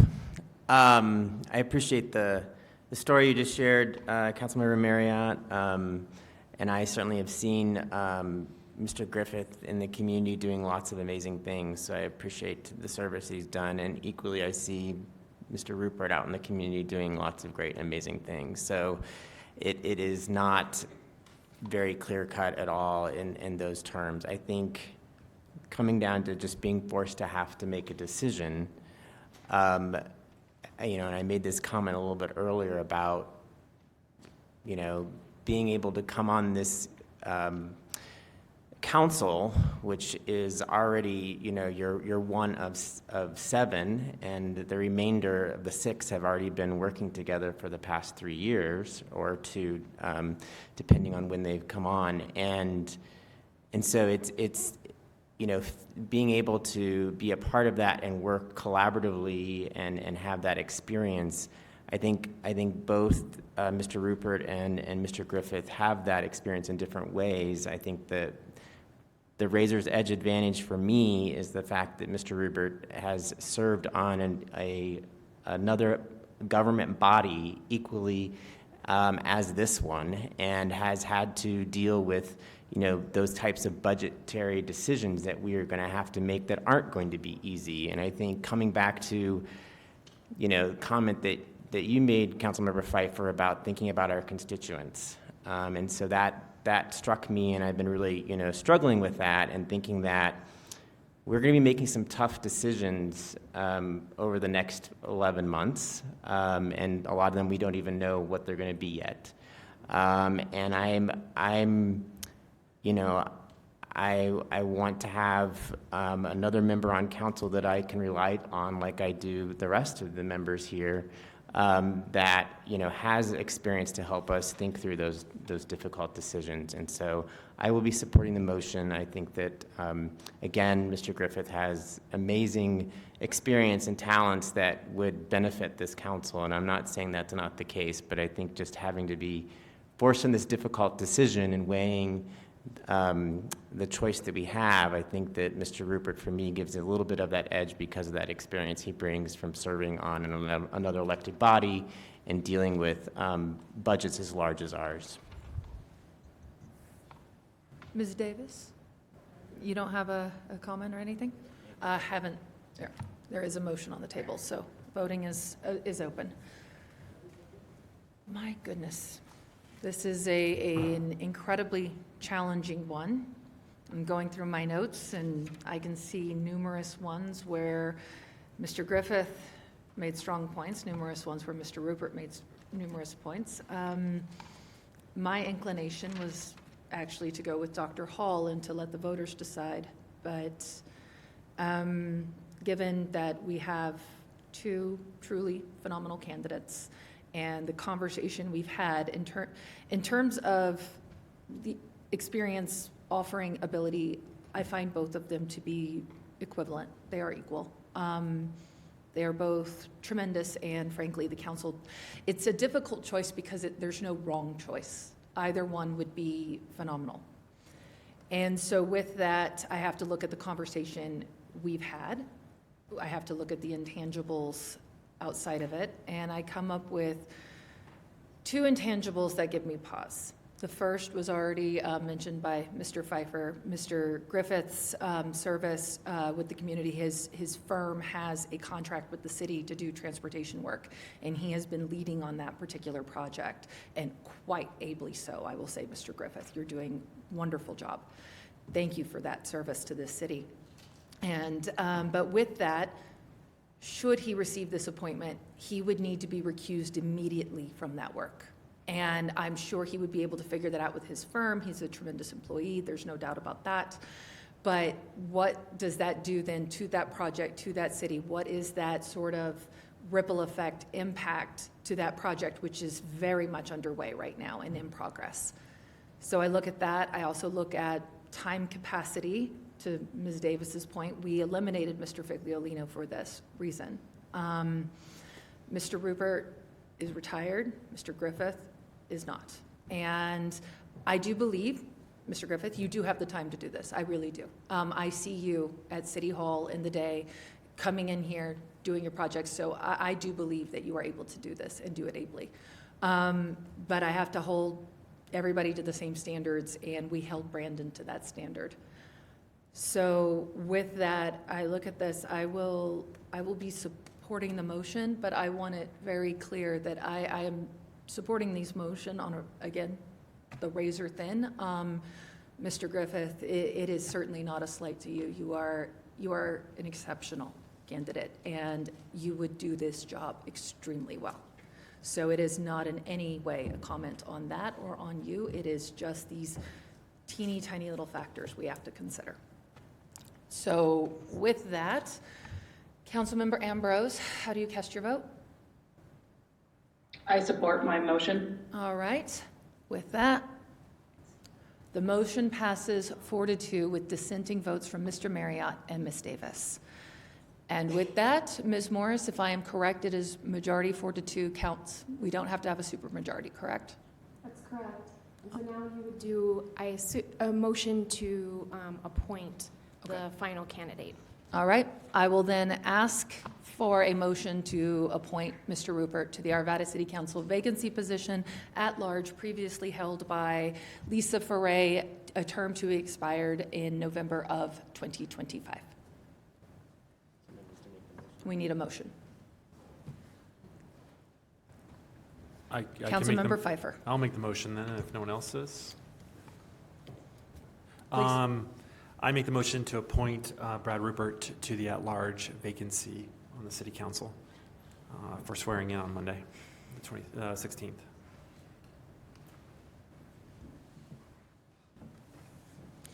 Councilmember Ambrose, how do you vote? Yes. All right, and with that, That motion passes 6-0. Congratulations, Mr. Rupert. We will swear you in on Monday. And with that, I know we've said this quite a lot, so the public is probably tired of hearing it, but once again, I want to thank all of the candidates. I want to thank the public for coming out. Ms. Finsky, thank you for your application as well. We did enjoy reviewing your materials. And I just really want to thank all four candidates. They were tremendous. They did a great job up here today. And I look forward to this next election. Our veterans are going to have an excellent choice before them. And as we like to say, when you can't go wrong, no matter how hard it is, we go right.